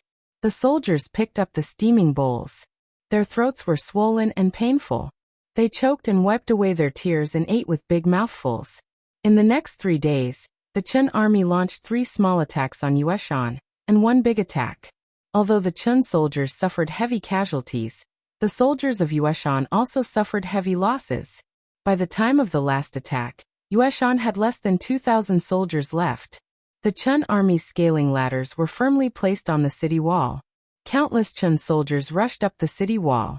The city gate below the city tower was also breached by the siege vehicles. This time, they did not use men to deal with the oil. Instead, they used strong bulls. The moment the city gate was breached, countless Chun cavalry poured into the city like a tide. Gu Qingfeng's eyes were bloodshot. On the city wall, Tang Yueshan's right arm was stabbed. He did not hesitate, as if he had forgotten the pain. He continued to kill in the sea of blood. On the city tower in the middle of the city wall, Rong Kan, the deputy general of Chun, injured 2 Zhao soldiers with 1 slash. He flew up to the roof, held a long sword with both hands, and cut the Zhao flag in half. He threw the Zhao flag into the sea of fire. The Chun soldiers' morale soared, and they shouted proudly. Rong Kan picked up the Chun flag and stuck it on the city tower of Yueshan. Yueshan city is our. Before he could finish speaking, a red tasseled spear sped over with a sharp sound as it pierced through the air. Killing was happening all around them, so much so that the red tasseled spear's movements were covered. By the time Rong Kan felt a chill run down his spine, there was no way he could stop it. The red tasseled spear pierced through Rong Kan's shoulder and knocked him onto the flagpole of the Chun flag. The flagpole could not withstand such a violent blow. It broke on the spot. Rong Kan also rolled down from the roof of the city gate tower with a clatter. "General!" A Chun soldier screamed. He rushed toward Rong Kan, but before he could get close, a white hand grabbed his collar and threw him out. Gu Jiao pulled out the red tasseled spear on Rong Kan's shoulder and kicked him off the city wall. Gu Jiao tapped her toes and stepped on the inner wall of the city wall. She used the force to jump up the city tower. She held the red tasseled spear with one hand and raised the Zhao flag with the other. She firmly stuck it on the city tower. The fighting lasted for an entire night. On the city walls of Yueshan City, flames filled the sky. Under the vast sky, the city was burning. In a tent 100 miles away, a scout quickly came down from the mountain and reported to the man in the tent. "General Gu, the city ahead seems to be on fire." "On fire?"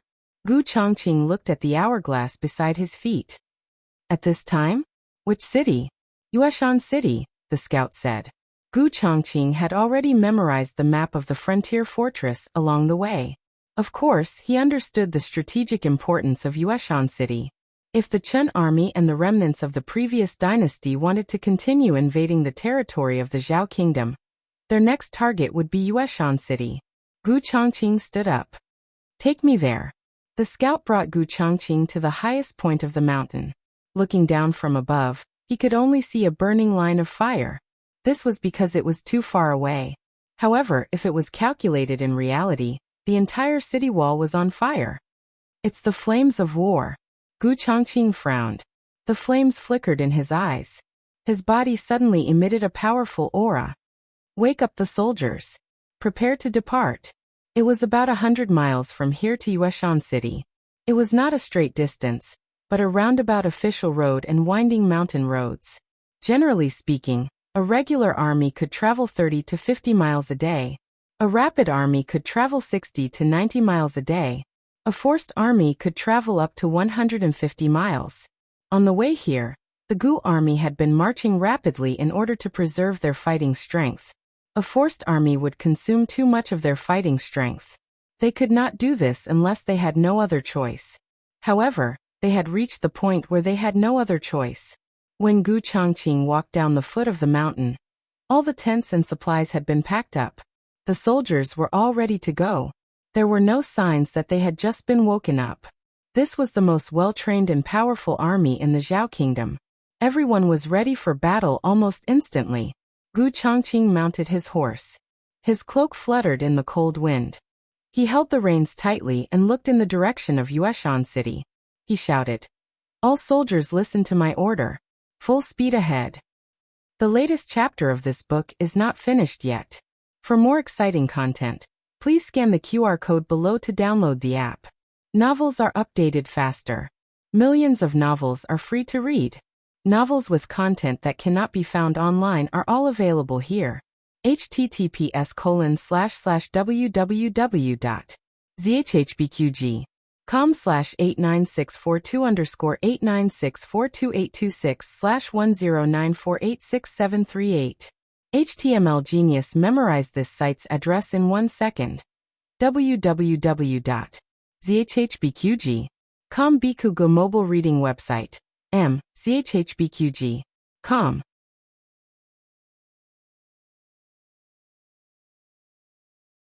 Chapter 500. The latest chapter of this book is not finished yet. For more exciting content, please scan the QR code below to download the app. Novels are updated faster. Millions of novels are free to read. Novels with content that can't be found online are all available here.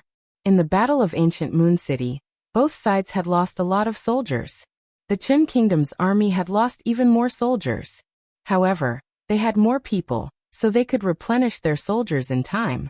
Perhaps it was because the first 3 cities had been too easy to take down, so when Rong Fu led 20,000 soldiers to attack Ancient Moon City, he thought there were too many soldiers.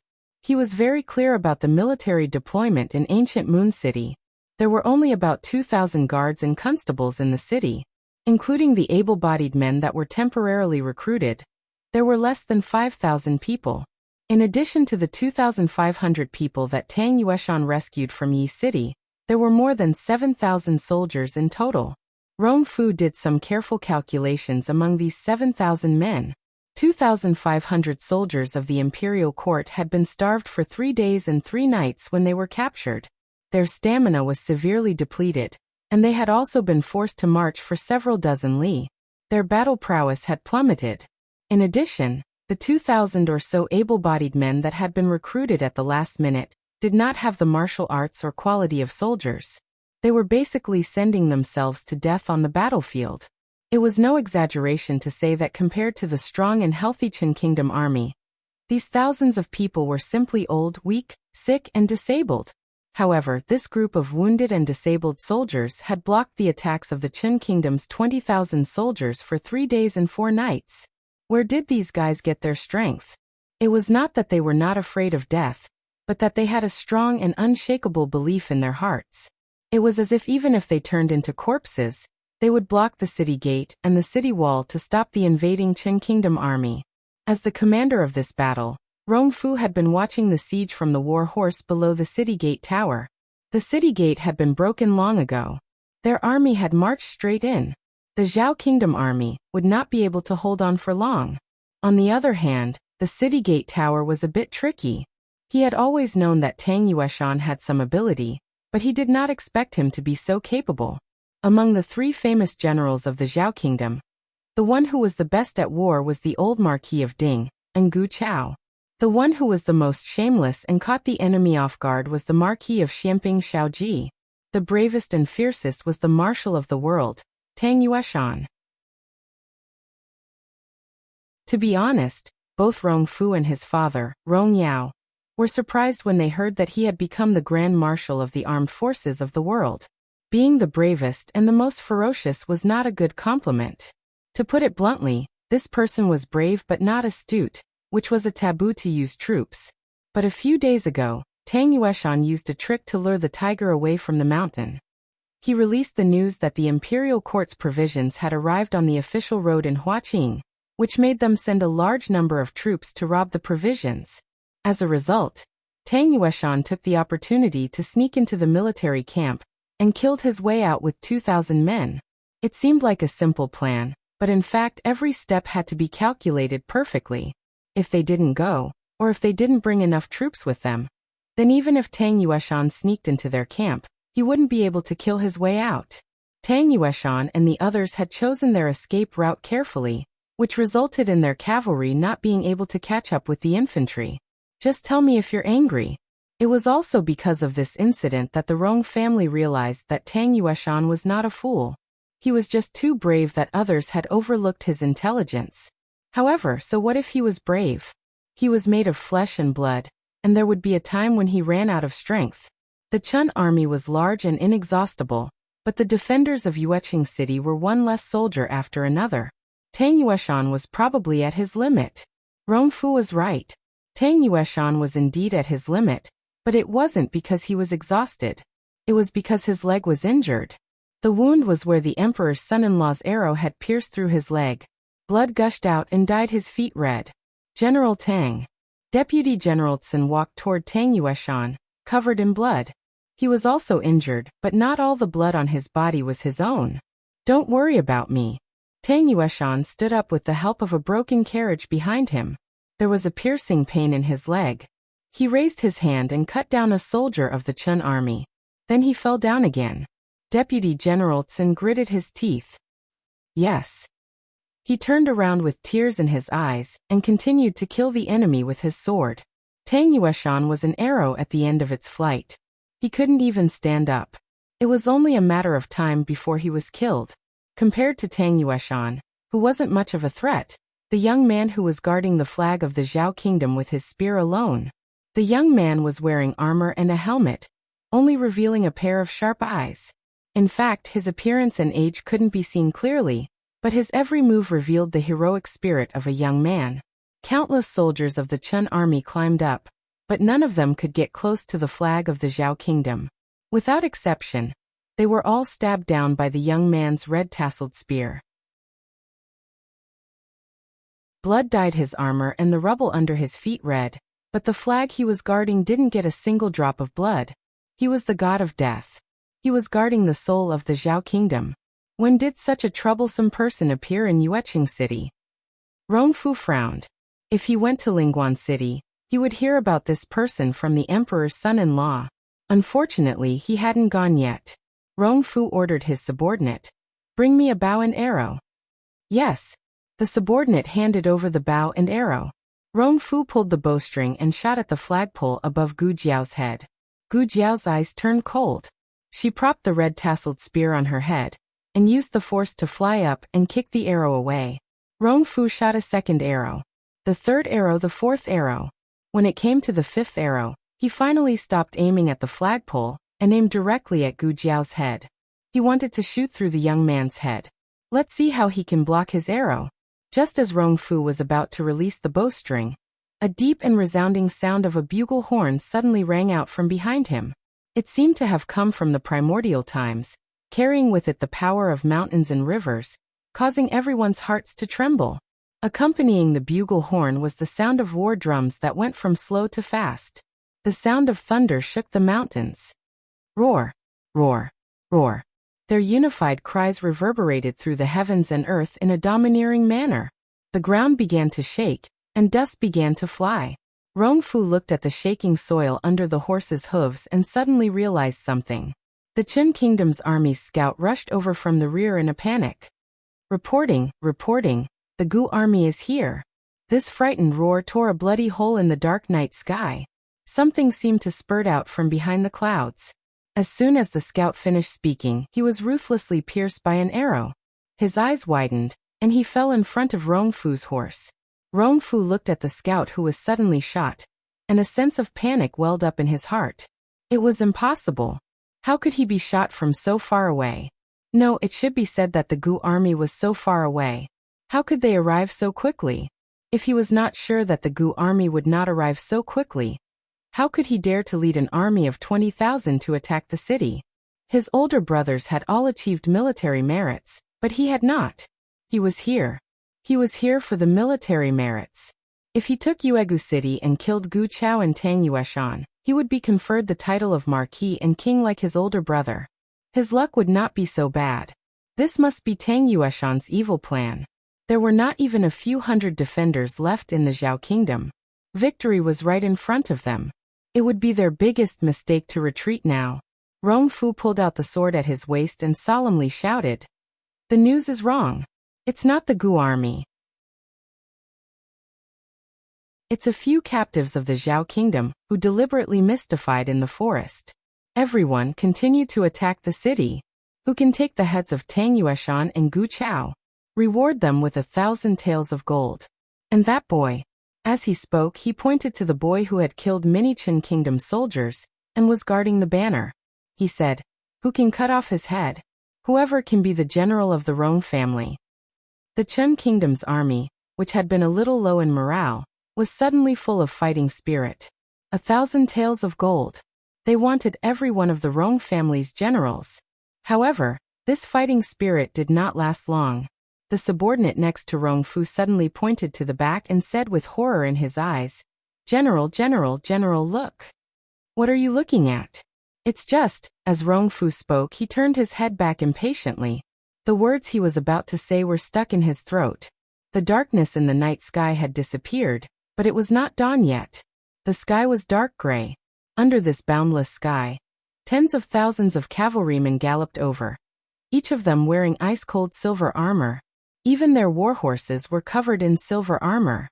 With an order from the commander, all the cavalrymen took out black cloth and covered the eyes of their horses. Yes, yes, yes. The subordinate could not come out anymore. This scene was too shocking. This was a real cavalryman. Gu Chongqing galloped through the flying snow. The white cloak behind his silver armor fluttered in the wind, like the purest snow between heaven and earth.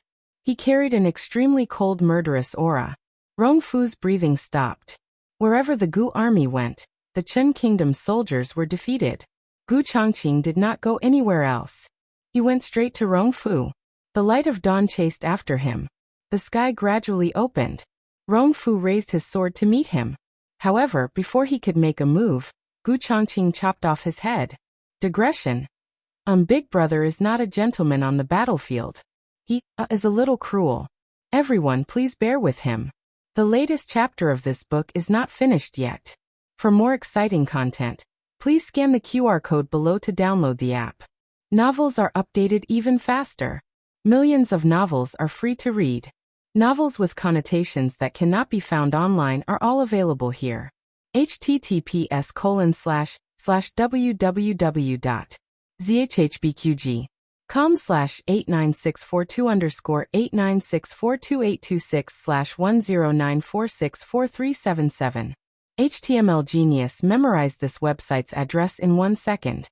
www.zhbqg.com Biku Pavilion's mobile reading website. zhbqg.com.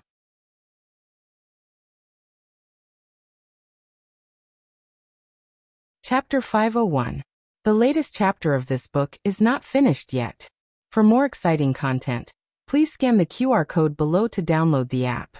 Novels are updated at a faster rate. Millions of novels can be read for free. Novels with connotations that cannot be found online can be found here. Many people's fates changed, such as the people in the city. However, some people's fates did not change, such as Rong Fu. He still left his life here. If there was anything different from the dream, it would probably be that he died without a complete corpse. Rong Fu's head fell, and the morale of the Qin Kingdom army plummeted. The swords in their hands lost their aim. The Qin Kingdom soldiers, who were confident of victory, watched as the Gu clan cavalry charged at them like a flood. They were too fast, and their aura was too fierce. The Qin Kingdom soldiers were all dumbfounded.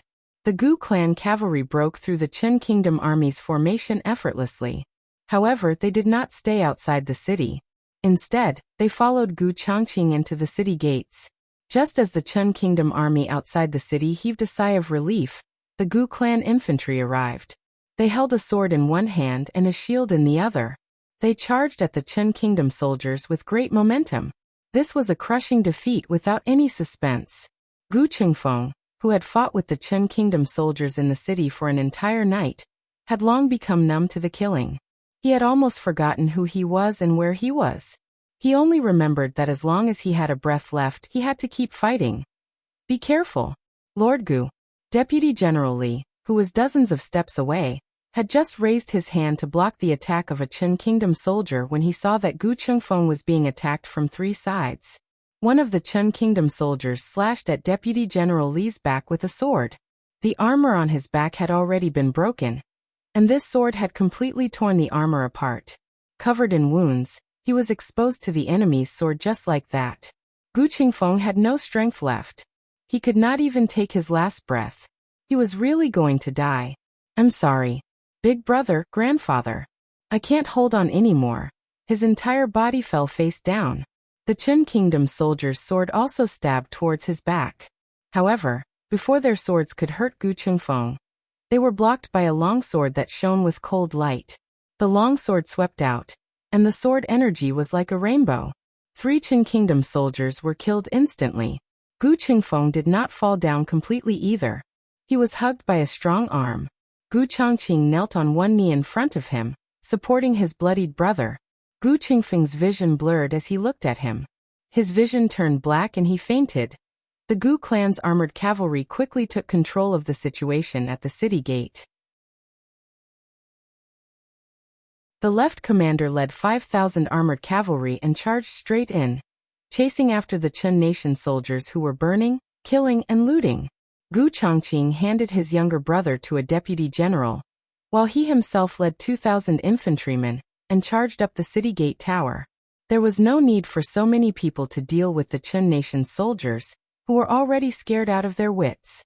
However, they had to end this battle quickly. When the last enemy was taken care of, the sun in the east broke through the snow, bringing with it a dazzling morning light that enveloped the blood-dyed city tower. The cold wind whistled past, cutting everyone's faces like knives. After killing for an entire night, the defenders gripped their weapons tightly. Their fingers were so stiff that they could not pry them open. Gu Jiao stood on the roof shrouded in the morning light, holding the red-tasseled spear in her hand. The flag of the Zhao nation fluttered behind her. She slowly raised her stiff and painful hand and took off her helmet, which was covered in sweat and blood. The flames of war were extinguished. The ground was full of ruins and devastation. Gu Jiao held the red-tasseled spear and the helmet, staring at the battle-scarred city without blinking. The morning light shone on her blood-stained cheeks, reflecting a golden light. The wounded defenders were either supported by the Gu clan soldiers, or carried on their backs, leaving the battlefield where they had fought with their lives until the last moment. Tang Yueshan lay on a stretcher, and was carried down by 2 Gu clan soldiers. It was unclear whether he had fainted or fallen asleep from exhaustion. The entire battlefield was silent. Gu Changqing came to the city gate tower and looked up at her. "Can you still come down?" "I can't," Gu Jiao said. Gu Changqing jumped onto the roof of the city gate tower and carried down Gu Jiao, who was exhausted and stiff. It took him a lot of effort to pry her fingers off the red-tasseled spear one by one. She sat in a daze on a half-destroyed car. Gu Changqing knelt on one knee in front of her and took out a handkerchief to wipe her face little by little. His coldness and ferocity faded away, leaving only a gentle look on his face. Seeing this scene, the Gu clan soldiers were so shocked that their jaws almost dropped. Is this really the cold-faced young master of Yama? Was he spoiling a little soldier? The cold-faced young master of Yama looked at the most powerful soldier in the world with gentle eyes and said softly, "It's all right. We won." Yes. Gu Jiao was still in a daze. Gu Changqing gently wiped the blood on her cheeks and hands. Every time he wiped it, his heart clenched. When he wiped it clean and found that it was someone else's blood, he let out a long sigh of relief. His sister had defended the city well, and she had also protected herself well. It was really good. No one knew how relieved Gu Changqing felt at this moment. When he had learned that she and Gu Qingfeng had disappeared from the capital at the same time, he had known that they had gone north. His heart had been in his throat day and night. Not only had he worried about the people at the border and the territory of the Zhao kingdom, he had also worried about these 2 little things. Strictly speaking, Gu Qingfeng was not little anymore. But in his heart, he would always be the little brother of his childhood. "The armor is very heavy. Let me help you take it off."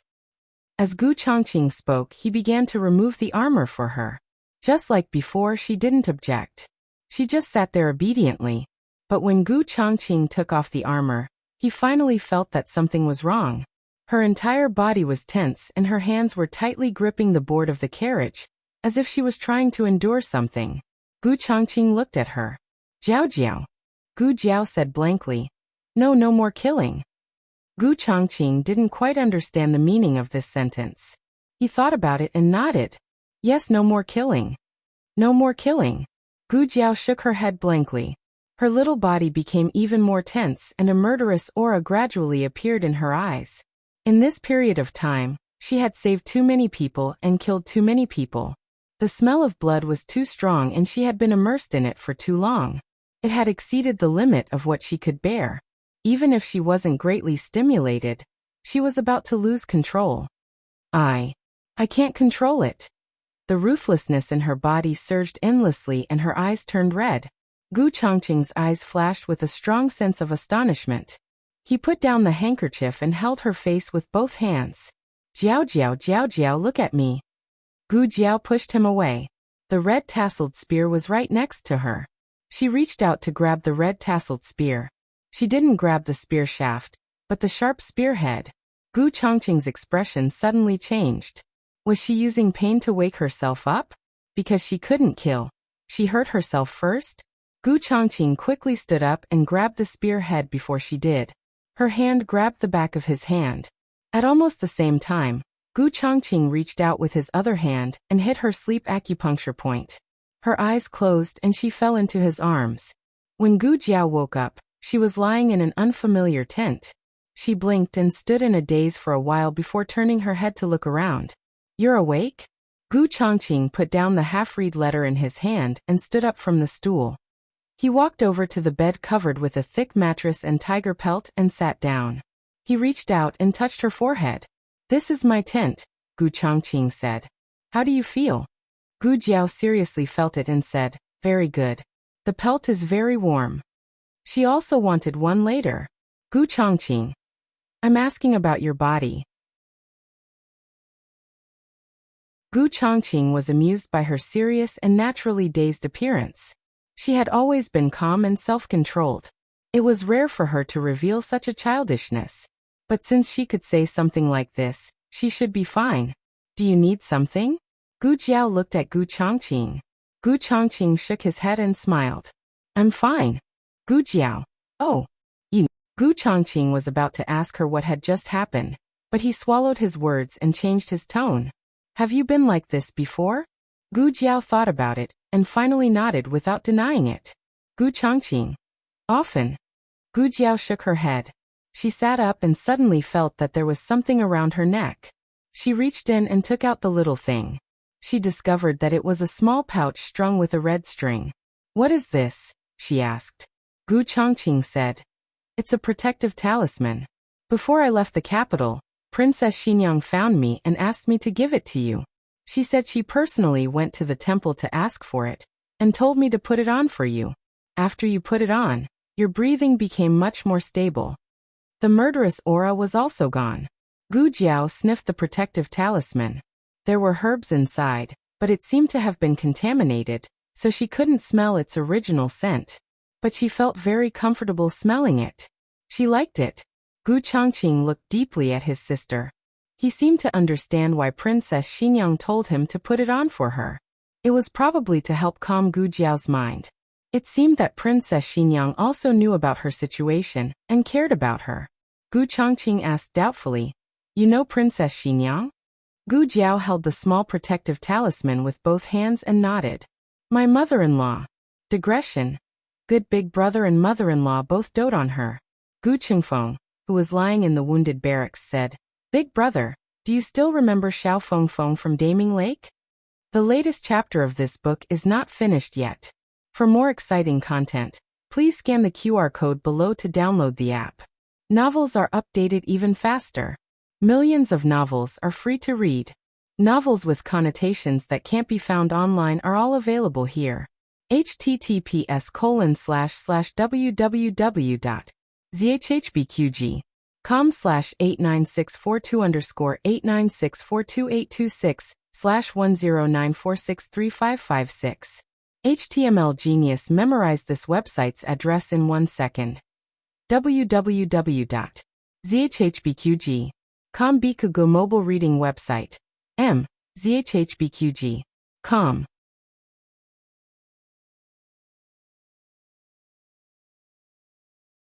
Chapter 502.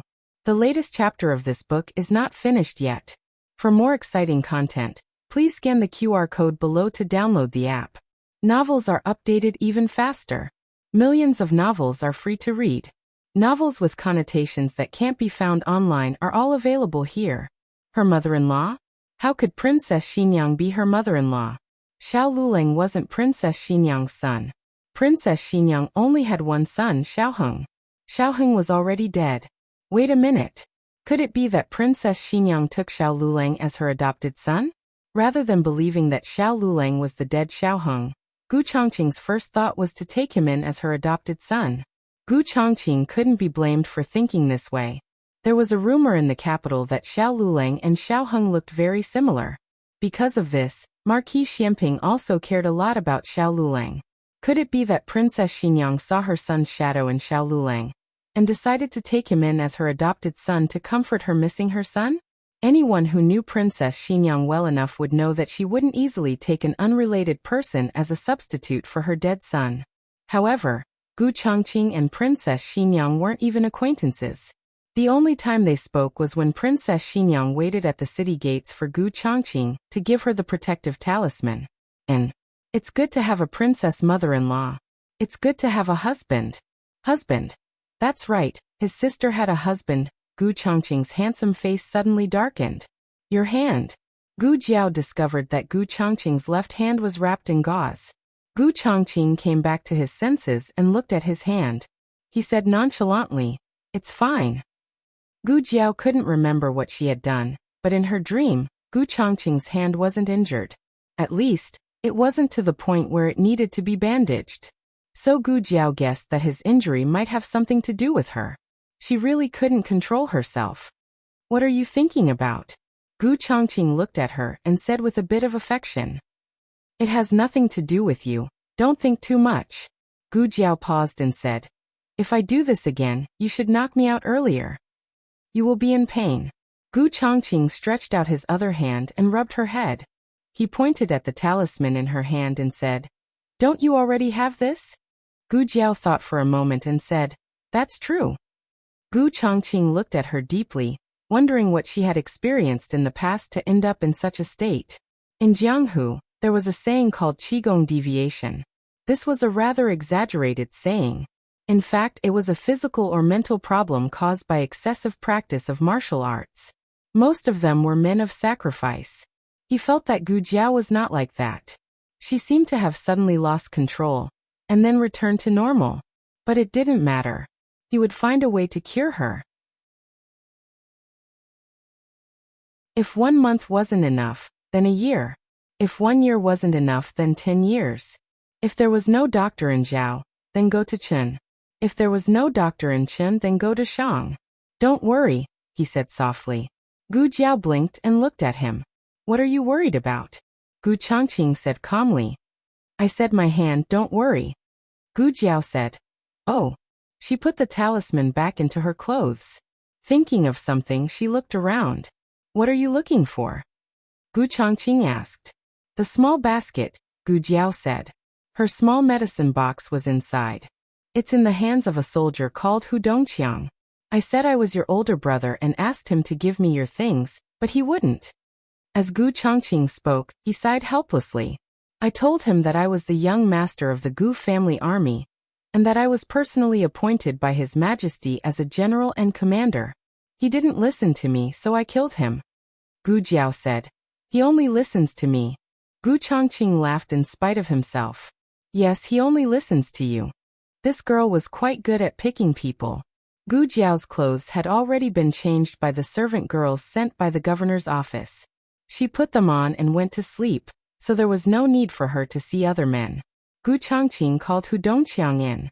When Hu Dongqiang saw Gu Jiao, he was extremely excited. "Dr. Gu." Gu Chongqing had already gone to the side to read the letter. To be honest, he was quite far from the bed. However, his presence was too strong. Hu Dongqiang almost threw himself at Gu Jiao, but he felt a chill on his back and retreated. He stood 3 steps away from the bed and cleared his throat. "Dr. Gu, are you all right?" Gu Jiao said, "I'm fine. What about you?" Hu Dongqiang held the small basket with one hand and patted his chest with the other. "I'm fine too. It was all thanks to the timely arrival of the Gu army that the Chen army didn't manage to reach the casualty barracks. Dr. Gu, this is what you gave me. I've been holding it the entire time and haven't let a second person get close." When he said this, he secretly glanced at Gu Chongqing from the corner of his eye. Gu Chongqing silently read the letter, as if he didn't care or hear their conversation at all. However, Hu Dongqiang still lowered his voice and whispered, "Dr. Gu, is the commander really your older brother?" Gu Changqing's ears suddenly perked up. Gu Jiao nodded. Yes, he is. Seeing as he was protecting her small welfare, she would let him be her older brother for a day. The corners of Gu Changqing's lips unconsciously hooked up, and his back straightened even more. Gu Jiao and Hu Dongqiang chatted for a while, mainly asking about the situation at the casualty barracks. From Hu Dongqiang, Gu Jiao learned that Gu Changqing had brought a medical team of over 100 people. There were medical officials from the imperial court and doctors from the common people. Dr. Song and Dr. Liu from the Miracle Hands Hall also came. The doctors from the common people were all assigned and managed by Dr. Song. Dr. Song does things just like you, especially well. Hu Dongqiang couldn't hide his pride as he spoke. These words seemed to be praising Dr. Song, but they were actually praising Gu Jiao. He was now Dr. Gu's subordinate. Dr. Gu was amazing, so he was proud. It was just that he hadn't studied much, so other than saying good, he couldn't find any other words to praise. Dr. Song, or to be exact, all the doctors in the Miracle Hands Hall had inherited Gu Jiao's style of doing things. They handled things in an orderly manner. There were a lot of wounded soldiers, so even with the addition of this medical team, it was still not enough. But at the same time, there was no panic or chaos. The patient's emotions were very well pacified. Of course, there was the quality of a soldier, but there was also the efforts of Dr. Song and the entire medical team. After Hu Dongqiang left, Gu Jiao looked at Gu Changqing with appreciation. How did you think of forming such a large medical team? It wasn't my idea. Gu Changqing said. The battlefield was a very dangerous place. The imperial court's medical officials were duty-bound, but the common people's doctors were the common people. Gu Changqing wouldn't easily recruit them. However, the second boss found Gu Changqing and said that their medical hall was willing to send a few doctors to go north with him. The medical hall would take care of the medicine and travel expenses. This news somehow spread like wildfire. When the country was in danger, the common people were brave and chivalrous. Gradually, many medical halls came to the imperial court. The emperor and empress dowager Zhuang both felt that this was feasible, so they selected a group of strong doctors from the common people who could withstand the long journey and the bitter cold of the frontier. There is one more thing, Gu Changqing said. What? Gu Jiao asked. Yuzhou's Lin family donated 100,000 gold taels to fight the enemy at the frontier. Gu Changqing said. It was Lin Qingye's home. Originally, Old Man Lin only planned to donate 50,000 gold taels. Who would have thought that Lin Qingye would rush back and hug his father's thigh and act pitiful and cute? He also said that if the imperial court didn't have money to fight the war, his little teacher's wife would starve to death at the frontier. It was unknown whether Old Man Lin was moved by his son, or by the future potential of Gu Jiao and Xiao Lulang. In short, after donating a tower to the Imperial College, he also generously paid for the frontier. As the two talked, Gu Jiao's stomach growled. Gu Changqing hurriedly said, "Wait a moment. I'll get you something to eat." Gu Changqing left the tent. When the cold wind blew, he vaguely felt that he had forgotten something, but he couldn't remember it for a while. In a wounded soldier's tent 100 steps away, Gu Chengfeng was lying on a makeshift bed made of wood. He was bored to death. All the patients in this tent were transferred from the critical camp. Their injuries were basically under control, but they still needed follow-up observation and treatment. There were more than a dozen such beds in the small tent. Gu Chengfeng was lying on the innermost side, and Tang Yueshan was on the other side. Tang Yueshan never expected that he would be lying in the same tent as Gu Chengfeng, and inexplicably become bedmates. One of them had his arm and the other had his leg in a sling. It was very miserable. Soon it was time to eat. The soldiers brought porridge and steamed buns. Tang Yueshan's mouth was almost empty. He frowned and said, "Didn't you order pickled vegetables?" He knew that Gu Changqing brought provisions to the north. He didn't dare to say whether there would be meat or not, but there would definitely be pickled vegetables. Dr. Song came over and said to Tang Yueshan, "Your wound is stitched. You should eat light food." It was the tone of a doctor to a patient. It was particularly serious and there was no room for negotiation. Tang Yueshan's face sank, and a strong marshal's aura broke out. Who gave you the courage to talk to me like this? Dr. Song was not afraid of force. He said in a neither servile nor overbearing tone, Dr. Gu. She said that if the patient is disobedient, call her to give the patient 2 injections. Tang Yueshan's arrogance was extinguished. On the other side, his little bedmate Gu Chengfeng also didn't have much appetite. Gu Chengfeng didn't dislike the light food. He was thinking about how to face his elder brother next. Grandfather didn't seem to have mentioned to his elder brother that he knew martial arts. Even if he did, grandfather didn't know how high his martial arts were. He thought that he only knew a little bit of martial arts and couldn't be seen in public. Under such circumstances, his elder brother must have thought that he was worried and angry. But then again, his performance in the frontier fortress shouldn't be too bad, right? How fierce he was on the battlefield, the defenders saw it, and so did his elder brother. Would his elder brother look at him in a new light? Second brother, I used to look down on you. It turns out that you are so capable. I am proud of you. Thinking that his elder brother would praise him like this later, Gu Chengfeng couldn't help but giggle.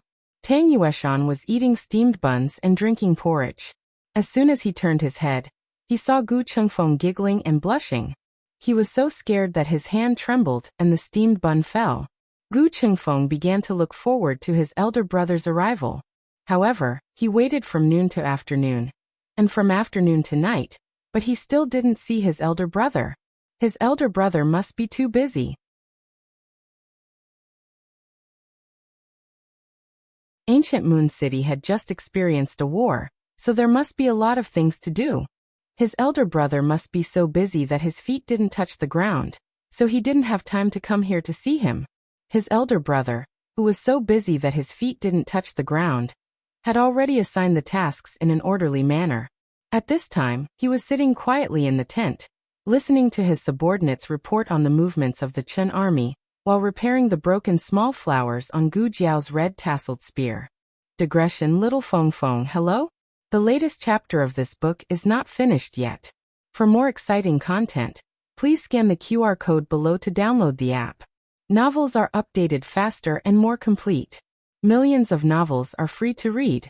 Novels with connotations that can't be found online are all available here. https://www.zhbqg.com/89642_896428226/1094442451. HTML Genius memorized this site's address in a second. www.zhbqg.com Bikuga mobile reading website. zhbqg.com.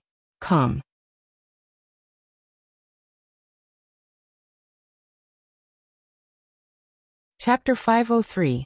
The latest chapter of this book is not finished yet. For more exciting content, please scan the QR code below to download the app. Novels are updated even faster. Millions of novels are free to read. Novels with connotations that can't be found online are all here. At night, Gu Chengfeng didn't wait for his big brother and fell asleep while feeling wronged. Big brother will definitely come to see him tomorrow. The next day, Gu Chongqing went out of the city. Gu Chongqing went out of the city with Gu Jiao. The crisis in Ancient Moon City had been resolved, but there were still 2 crises waiting for them in the upcoming battle. One was Gu Chongqing's legs being cut off, and the other was the annihilation of the Gu army. These 2 matters were actually related. The cause was Lingguan City, which was guarded by the remnants of the previous dynasty.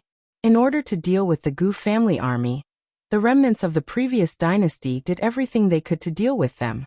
It was unknown where they got an epidemic patient and let him infect the people in the city. After the Gu family army took back Lingguan City, they did not know that a plague had quietly spread in the city. By the time the doctors confirmed that it was a plague, the Gu army had already been infected. This kind of plague was most likely a plague. It had a short incubation period, very fast onset, serious symptoms, and a high mortality rate. The Gu army quickly took measures, but it was still a step too late. A large number of the Gu army were infected because they couldn't get proper treatment.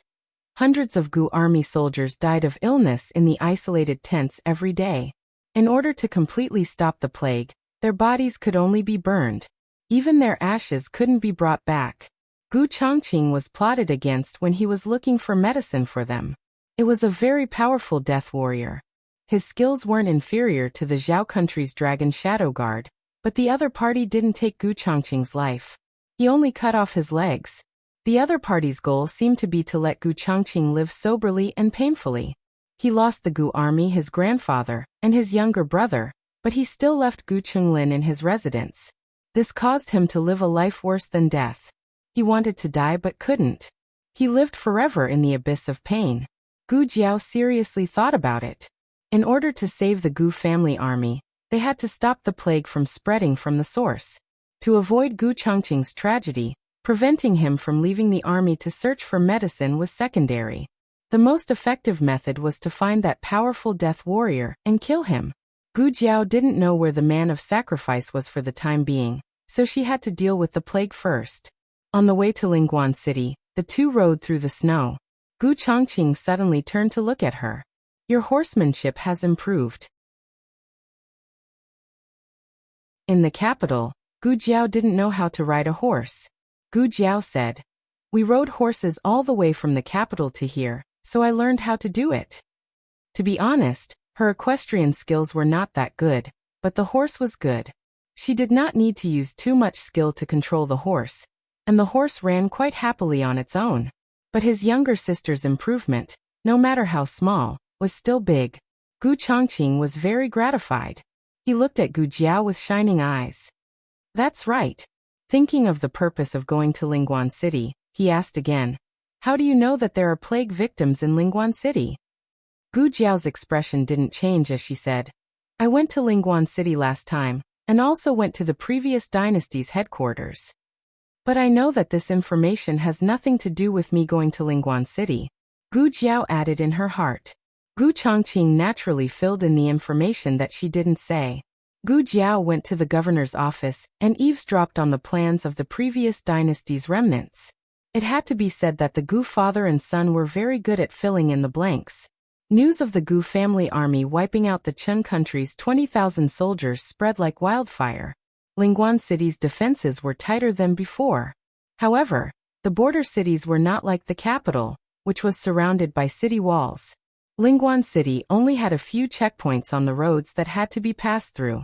Passing through these checkpoints wasn't difficult for the two of them. The two hid their horses in the nearby forest.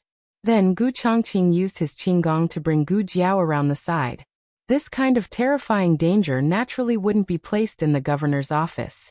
The remnants of the previous dynasty had locked up the plague victims in a small village to the northwest of Lingguan City. The two of them went straight to the small village after entering the city. The small village was located at the foot of a mountain. It was surrounded by mountains on 3 sides and water on 1 side. To enter the village, they had to cross a wooden bridge over the river. The two of them crouched down behind a bush and carefully observed the movements in the village. The village was very small. There were only a dozen or so small huts made of mud and grass. The doors and windows of the huts were tightly shut.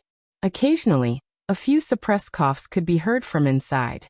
The two of them observed for a long time. Gu Chongqing whispered, "Strange, there aren't any guards."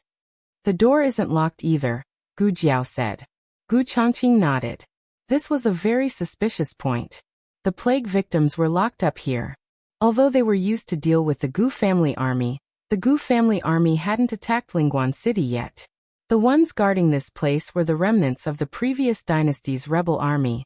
The streets were filled with soldiers from the previous dynasty. Weren't they afraid that these patients would accidentally infect their own people if they ran out?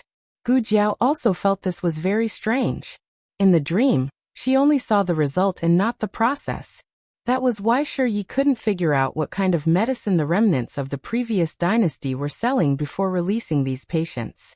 But since they were here, they could at least figure it out. Someone's coming. Gu Chongqing used his hand to protect Gu Jiao's head and pressed down with her into the bush. The ones who came were 2 soldiers from the previous dynasty. The two of them each carried a large box of food as they walked through the crunching snow.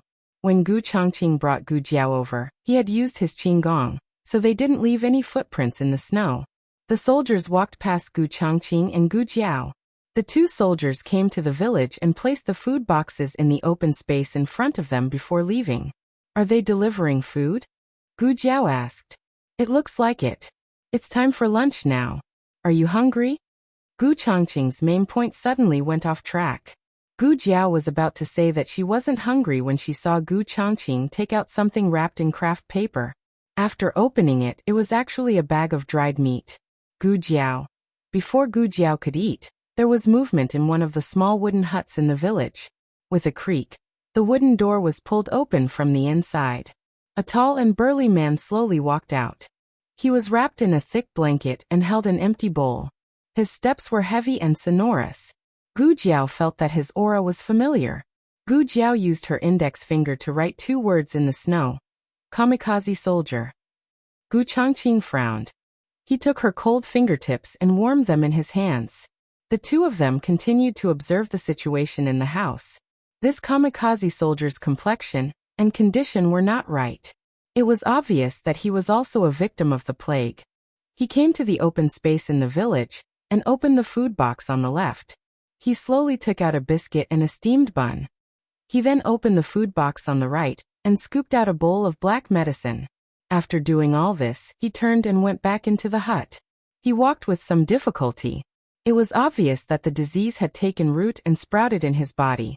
After he closed the doors of the other huts began to open one after another. The villagers who came out after him were all villagers who did not know martial arts. They were between 20 and 40 years old, and belonged to the age when their bodies were in better condition. They seemed to have been carefully selected. Gu Changqing's heart sank. There were 2 villagers in each hut. There were a total of 14 people. Like the kamikaze soldier, these people had also taken out dry food and medicine. Can you smell what medicine it is? Gu Changqing took out a dagger and wrote a line of words in the snow with the scabbard. He then handed the dagger to Gu Jiao. Gu Jiao wrote, "Medicine to cure the plague." Can it be cured? Gu Changqing took the dagger and wrote. Gu Jiao shook her head. It could not be cured. If this was really the plague, they would have to use streptomycin, tetracycline, chloramphenicol, or sulfonamides. This kind of medicine could only alleviate the symptoms to a certain extent and allow the patient to live for a few more days. In the end, they would still lose their lives. Gu Changqing fell into deep thought. The two of them crouched behind the bushes for a while. Suddenly, the door of the easternmost hut opened. A young man in his early 20s sneaked out. Gu Jiao had noticed him when he was getting his meal.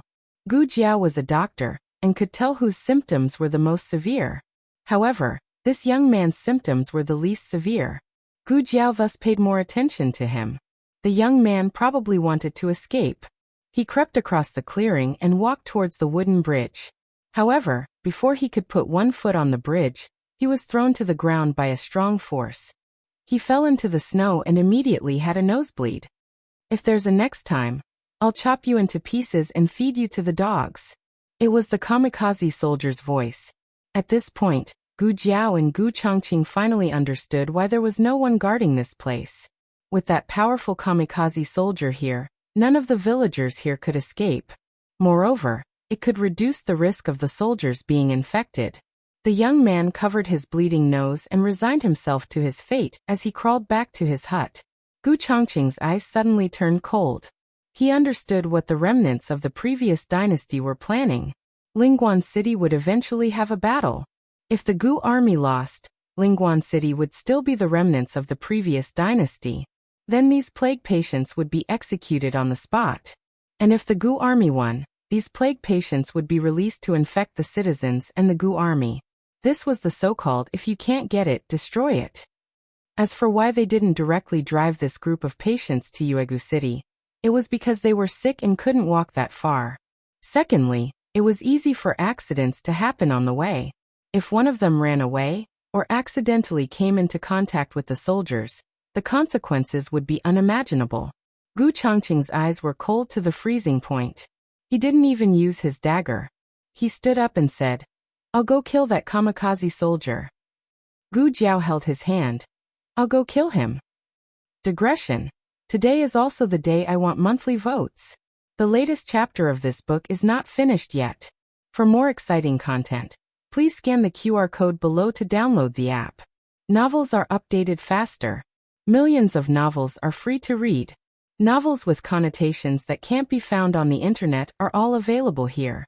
https://www.zhhbqg.com/89642_8964226/1094369998. HTML Genius remembers this site's address in a second. www.zhhbqg.com Bikugo mobile version reading website. zhhbqg.com.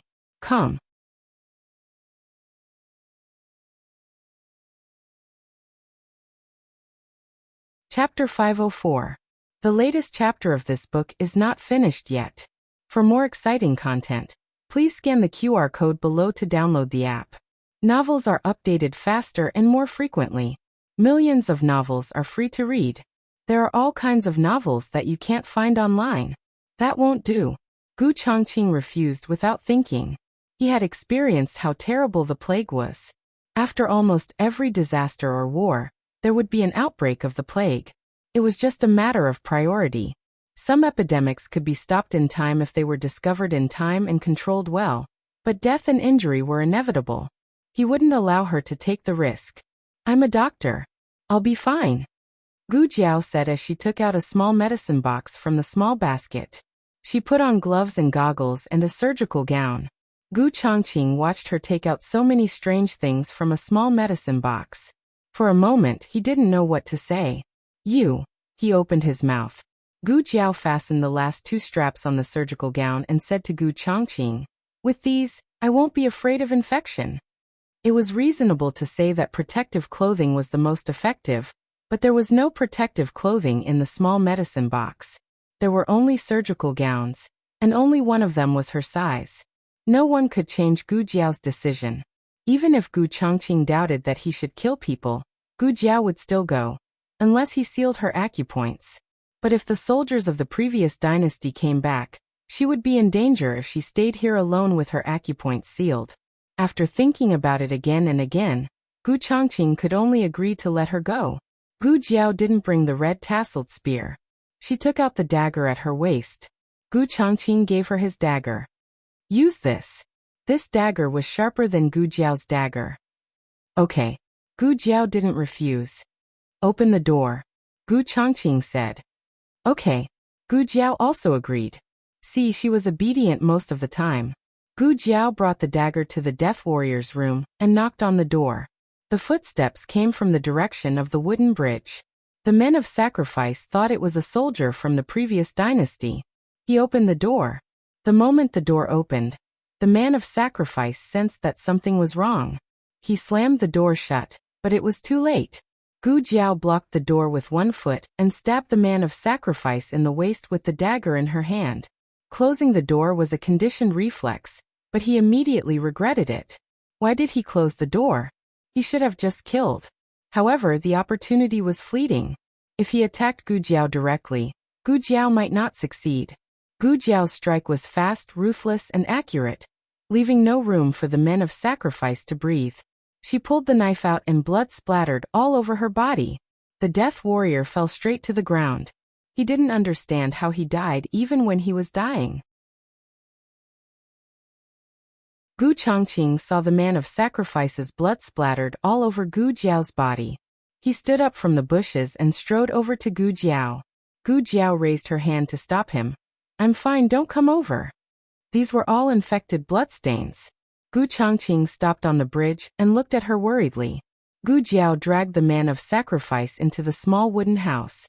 There was firewood inside. Gu Jiao originally wanted to burn the body with the house, but after hesitating, she changed her mind. She looked around the house but couldn't find a shovel, so she went to knock on the door next door. Unexpectedly, the person inside didn't dare to open the door. Then, she went to a few other small wooden houses, but no one opened the door for her. Is it because I didn't speak? They don't know who I am, or do they think I am someone? Gu Jiao was hesitating whether she should speak or not when the door of the easternmost wooden house opened. The young man who had tried to escape, but was brutally injured by the man of sacrifice, limped out. The young man curiously looked at Gu Jiao, who was dressed strangely, and then looked at the man of sacrifice's body lying in a pool of blood in front of the house. He recognized that it was the man of sacrifice's body. He was stunned. Gu Jiao simply walked over to him and asked, "Do you have a shovel?"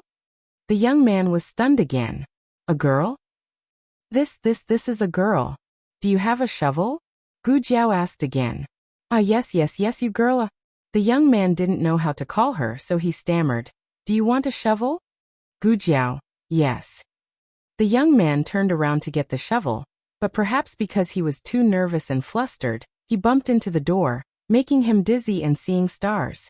After he entered the house, Gu Jiao heard a conversation that was deliberately lowered. "Who's here?" "I don't know, but it shouldn't be Prince Yi's people." Prince Yi, the leader of the remnants of the previous dynasty, was said to be the prince consort's uncle. "You're crazy. They won't let us talk to the people outside, and they won't let us open the door for them, or else they'll kill us. What's the difference between us staying here and waiting for death? What's more, she killed that man, so she must be here to help us." "How do you know?" "I don't care, I'm going to escape anyway." After saying this, the young man came out with the shovel. He handed the shovel to Gu Jiao. "Here." Gu Jiao was about to reach out to take it, but he thought of something and immediately took the shovel back. He took a step back and said to Gu Jiao, "We're infected with the plague, so be careful not to be infected." "I know." Gu Jiao stepped forward and took the shovel from his hand. "Thanks." "Hey." The young man still wanted to say something, but Gu Jiao had already turned and left. Gu Jiao dug a hole behind the village, and halfway through, the young man came over. "Do you want to dig a hole? Let me help you." "No need," Gu Jiao said. Although he was rejected, the young man still took another shovel and slid into the hole. Gu Jiao glanced at him, but didn't say anything. The speed of two people was much faster than one person. In a moment, a large hole was dug. Gu Jiao jumped up and pulled him up as well. The young man was hesitant at first, but seeing that she was wearing gloves, it didn't seem like they were touching skin to skin. So he handed his hand to Gu Jiao. Gu Jiao dragged the dead man's body over and threw it into the hole. She threw it into the hole with the firewood and burned it. The young man swallowed his saliva and asked with fear and curiosity, "Did you really kill him?" He said this to his roommate just now to calm him down, but he was still a little in disbelief. "She was a master." "Yes." Gu Jiao nodded. The young man asked doubtfully, "Who are you? Why did you kill him? Were your relatives also captured by them?" At this point he scratched his head and said embarrassedly, "Ah, am I asking too many questions? You don't have to say. You killed him, you're a good person." Gu Jiao's expression didn't change much, and she asked, "Who are the people locked up here?" The young man said, "There are all kinds of people, peddlers, squires, etc." Gu Jiao asked, "They're not the villagers who live here?" The young man said regretfully, "The villagers here were killed by them long ago, and we were all captured later. Our families were also captured by them. If we don't listen, they will torture our families, or send our families to die." Gu Jiao looked at him. "What about you? Why didn't you listen?" "I don't have a family." The young man's mood sank. His family was all dead, killed by the remnants of the previous dynasty. So that's why. Gu Jiao paused and said, "Those soldiers only come to deliver food every day. Do they do anything else? For example, check on you or something?" The young man shook his head. "No, they don't dare to come close at all. You're the first." "Seriously, aren't you afraid of being infected? Or have you already been infected?" "I'm not infected," Gu Jiao said. The young man hurriedly said, "Then quickly leave here. In another 2 hours, they will come to deliver dinner. If they find out that you're here and killed their people, they won't let you go." Gu Jiao asked, "What's your name?" The young man said, "My name is Shen Xian. My parents call me Little Shirtu." Gu Jiao stared at him. "Little Shirtu, can I trust you?" It was already 2 hours after they left Lingguan City. Gu Chongqing and Gu Jiao found the forest where they hid the horses and led them out. Are you really okay? Gu Chongqing asked. He was asking about her physical condition. Gu Jiao misunderstood and thought that he was worried about the situation in the stronghold. She said, every time those soldiers put down the food boxes and leave, they won't go into the house to check if the people inside are still there. When they deliver breakfast, the men of sacrifice will knock on their own door. This is a sign that they are still alive. As long as the soldiers know that they are still alive, they won't question the situation in the stronghold. Little Shirtu moved to the men of sacrifice's house, and from now on, he will knock on the door every day. Gu Chongqing asked again, what about the others? Will they sell him out? Gu Jiao said, if they want to keep themselves and their families alive, they won't. She promised to save their families and left enough medicine. As long as they took their medicine on time, they wouldn't die of the plague. In addition, Gu Jiao also told them that the Gu family's army had arrived at the frontier, and the person standing on the wooden bridge was the young master of the Gu family's army. The imperial court didn't give up the land of Zhao country, and they didn't give up on the people at the frontier. Gu Chongqing was deeply moved. His sister was indeed very capable. How long will the treatment take? Gu Chongqing asked. 7 to 10 days. Gu Jiao said. He will carefully think of an escape route in the next few days. If we attack the city, let him know in advance. He will take the people in the stronghold and escape. He won't escape to a crowded place. He understands how contagious the plague is. Gu Chongqing pondered for a moment and said, if that's the case, there won't be any worries. The original plan was to attack Lingguan City first. Lingguan City's geographical location was rather special. It formed a triangle with ancient Moon City and Yi City. After taking it, they could attack Yi City from both sides. Of course, correspondingly, when attacking Lingguan City, it was easy to be attacked from both sides by the remnants of the previous dynasty and the Chun State's army in Yi City. Gu Chongqing wasn't afraid of the enemy forces from the two cities joining hands. He had already investigated their forces. Lingguan City had 30,000 defenders, Yi City had 30,000 defenders, and the Gu family's army had 100,000. Even if they attacked from both sides, they wouldn't be afraid. Beiyang City was on the other side of Yi City. As long as they acted quickly enough, the enemy forces in Beiyang City wouldn't be able to arrive so quickly. Beiyang City seems to be sending reinforcements. Gu Jiao said. There's something like that? Gu Chongqing slightly knit his brows. Gu Jiao nodded. Yes, little Shirtu said it. When he was taken to the governor's office, he accidentally heard a conversation between the prince consort and a general from the Chun state.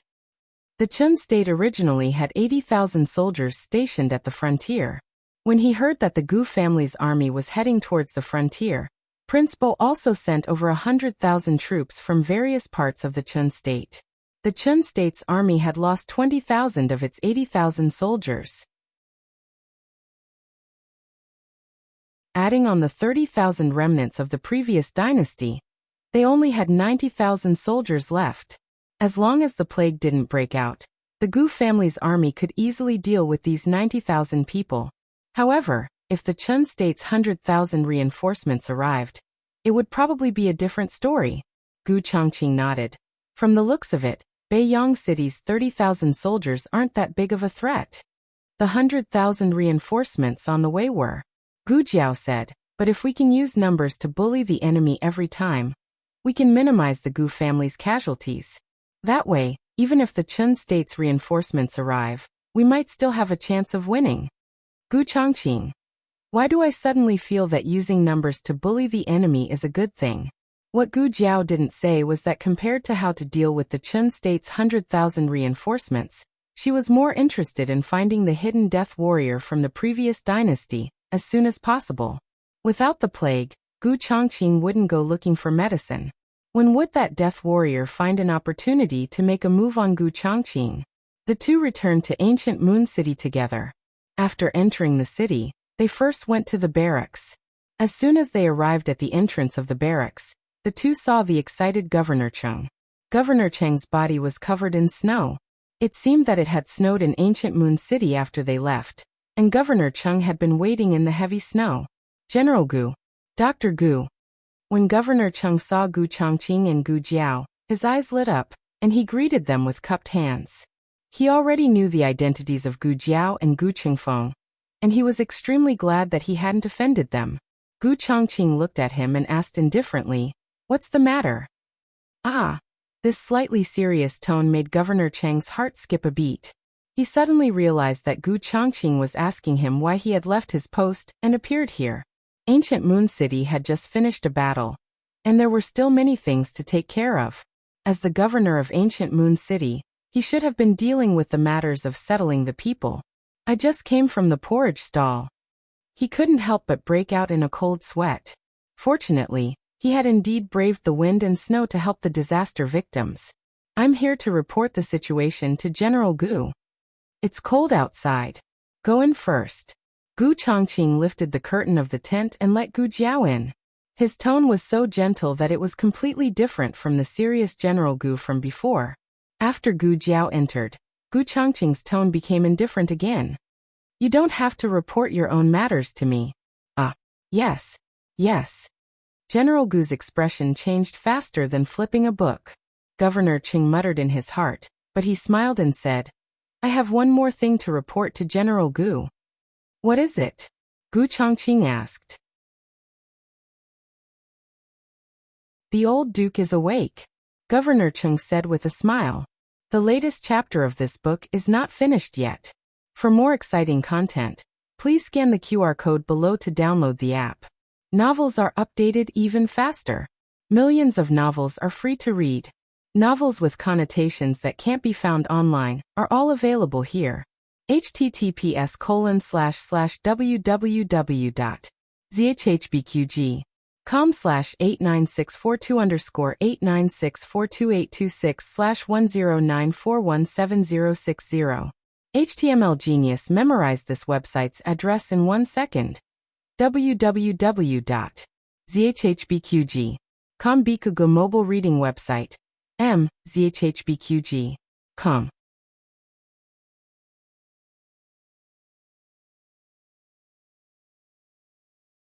Chapter 505. The latest chapter of this book is not finished yet. For more exciting content, please scan the QR code below to download the app. The novel will be updated faster. Millions of novels will be read for free. All the novels that can't be found online will be available here. Governor Chung noticed that General Gu looked a little confused after he finished speaking. Governor Chung thought to himself, "I understand now. He must be too happy. Isn't it true that he came all the way here just to save his grandfather? Look at his reaction. What a filial grandson." However, he didn't have to be so confused. Why did he look like he suddenly remembered that he had a grandfather? Governor Chung shook his head vigorously. Impossible. Absolutely impossible. General Gu was a filial grandson. He wasn't the kind of person who would forget his grandfather just because he had a younger sister. Governor Chung smiled and bowed. "Then I'll take my leave now. I still have some things to deal with in the yamen. I'll come back tomorrow to pay my respects to you." Gu Chongqing coughed softly and said, "Okay, you can go now." After Governor Chung left, Gu Chongqing wiped the cold sweat off his forehead. He turned around and entered the tent. His gaze fell on Gu Jiao. Gu Jiao was admiring her red tasseled spear. After the battle, the small braids on the spearhead were dirty. The small red flowers on the spear were also scratched. However, Gu Chongqing had cleaned and repaired them. They looked exactly the same as before. "Do you like it?" Gu Chongqing's gaze softened. "I like it." Gu Jiao didn't have any special interest in small red flowers and small braids. However, they were all made by little Jing Kong himself. Gu Jiao had always cherished them. If little Jing Kong found out that they were broken, little Jing Kong would be sad. Gu Chongqing's mood suddenly improved when he heard that she liked them. He said, "Grandfather is awake. I'll go to the governor's office later." He knew that Gu Jiao didn't accept him as her grandfather. That was why he didn't ask Gu Jiao to go with him. Unexpectedly, Gu Jiao took the initiative and said, "I'll go with you." Now that his sworn brother had woken up, he had to visit him.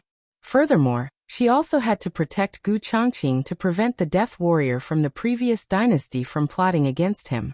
Since Gu Jiao wanted to go, Gu Chongqing had no reason to stop her. For convenience, Gu Jiao had always dressed as a teenager in the frontier fortress, and today was no exception. But before they set off, Gu Chongqing found that she was wearing a mask. Gu Chongqing. The two of them went to the governor's office. The old marquis was still living in the room that Gu Jiao used to live in. This courtyard used to be quite empty, but recently, there was not enough space for the wounded soldiers, so other patients moved in one after another.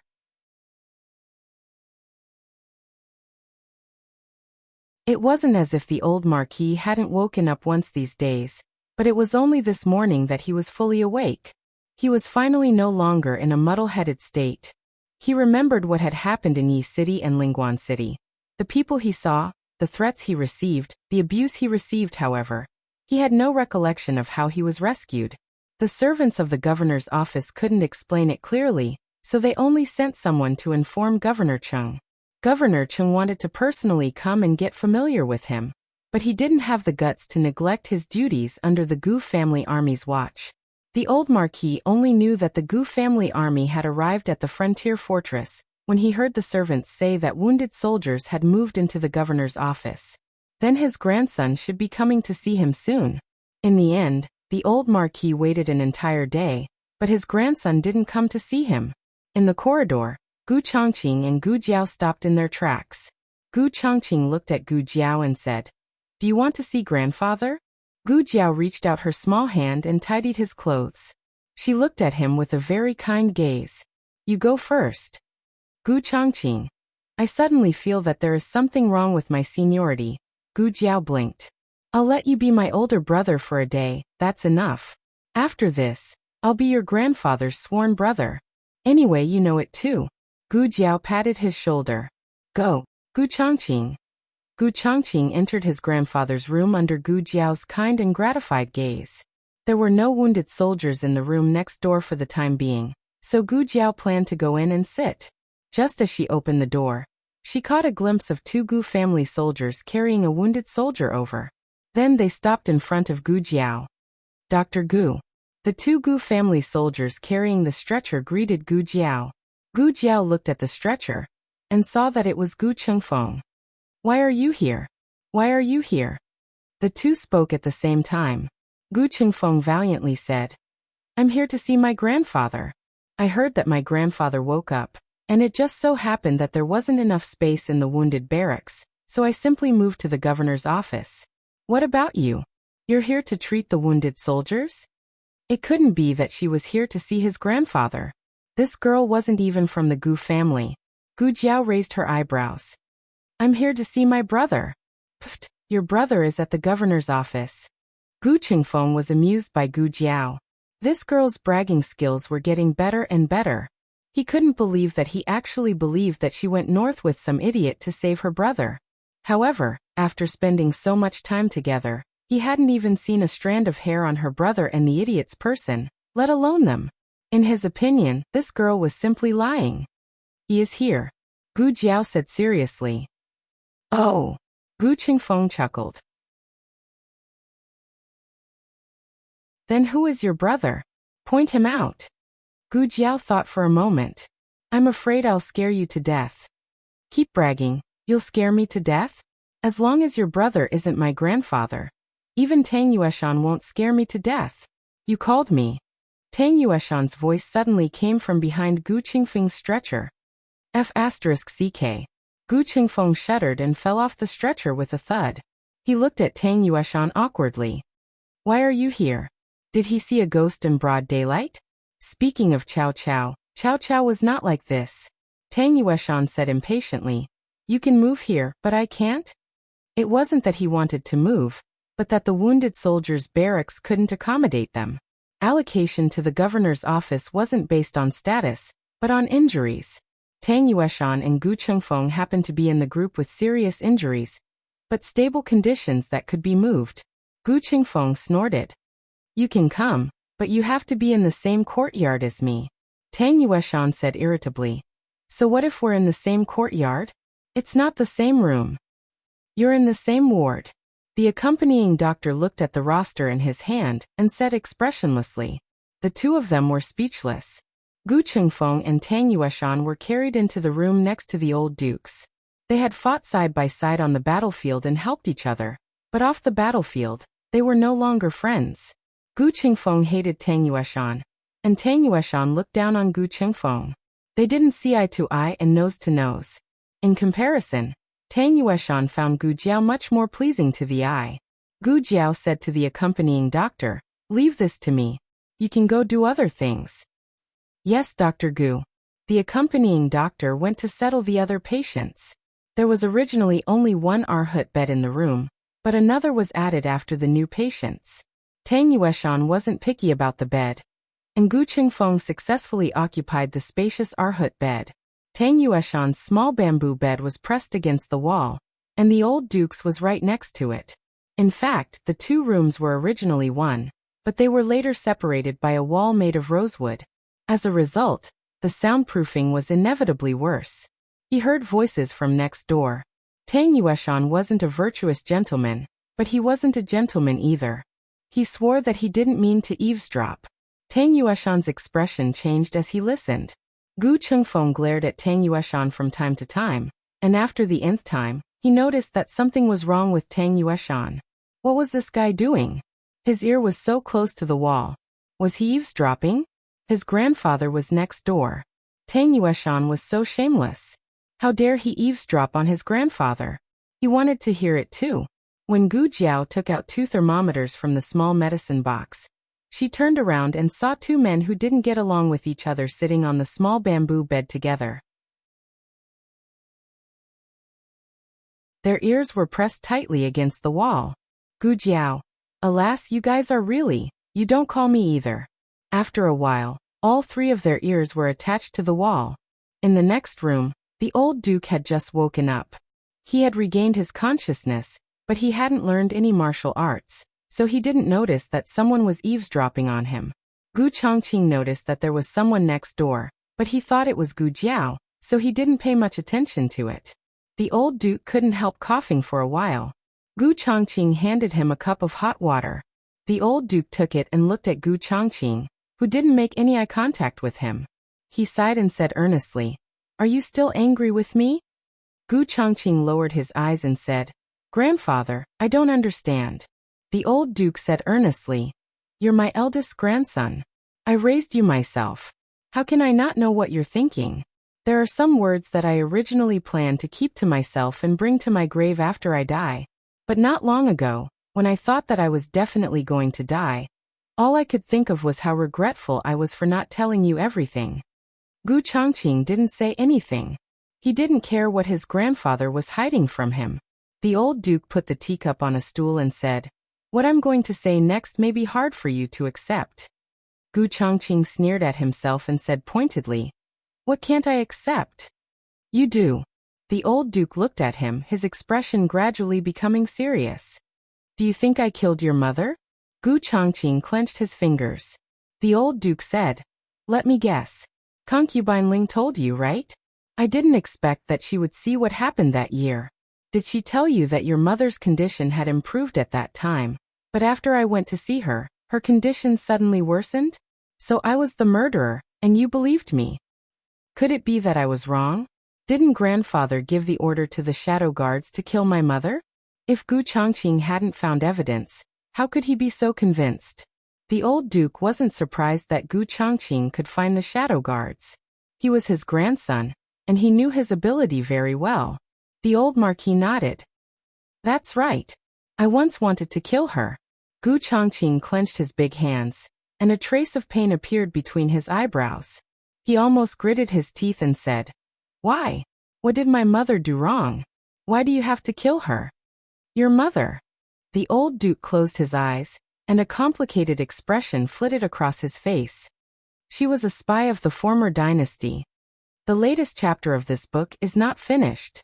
For more wonderful content, please scan the QR code below to download the app. The novel is more complete and updated faster. Millions of novels are free to read. There are novels with connotations that can't be found on the internet here.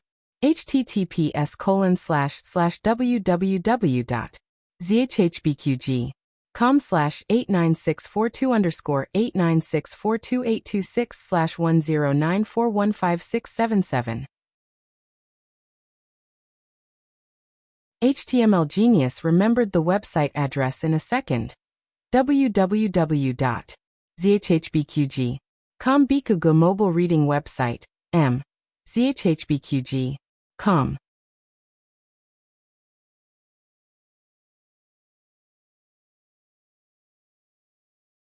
Chapter 506. The latest chapter of this book is not finished yet. For more exciting content, please scan the QR code below to download the app. Novels are updated faster and more frequently.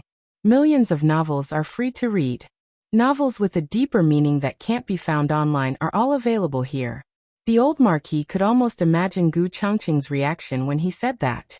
His heart ached even when he looked at it, so he simply turned his face away. Paper couldn't wrap fire, but when the moment came, he still felt a great struggle. Gu Chongqing's entire body froze. The entire room fell into a dead silence. The old Marquis felt that he should say something, but he wasn't good at saying things, especially comforting people. Moreover, it was easy to comfort strangers, but with his personality, it was always a bit awkward when comforting his loved ones. In fact, this matter, or to be exact, this scheme should have been set up when old concubine Jing entered the palace. Old concubine Jing was a loyalist of the previous dynasty.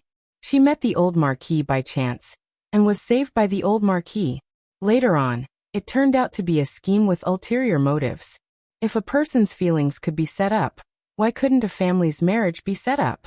Both old concubine Jing and Madame Ling were pawns of the previous dynasty. The difference was that old concubine Jing had entered the palace, but Madame Ling hadn't. But that didn't mean that Madame Ling couldn't play a big role. The old Marquis founded the Gu army by himself. If Madame Ling's son could become the young master of the Gu army, wouldn't that mean that the remnants of the previous dynasty would control the strongest army in the Zhao kingdom? The old Marquis felt very guilty. The marriage between Gu Chong and Madame Ling was his oversight. If he had known that Madame Ling was a spy from the previous dynasty, he wouldn't have agreed to this marriage. But it was too late to say that now. Moreover, he looked at Gu Chongqing, who was suffering a huge blow but didn't show any signs of collapse. He had mixed feelings. If it weren't for Madame Ling, he wouldn't have such an excellent grandson. Gu Chongqing looked calm on the surface, but in fact every inch of his body was soaked in cold air. His mother was a spy from the previous dynasty. His mother was a spy from the previous dynasty. He knew that his grandfather wouldn't lie to him about something like this. There was a voice in his head. Perhaps grandfather made a mistake, but why does my heart feel like it's being pricked by needles? What does Qing or want to be when she grows up? I don't know. What does mother want me to do? Mother hopes that you can be an indomitable man like your grandfather. Then I'll join the army when I grow up. I want to go into battle like my grandfather and protect the country and its people. Damn, Qinger is really amazing. His mother's gentle voice and expression were still vivid in his mind, as if it had happened yesterday.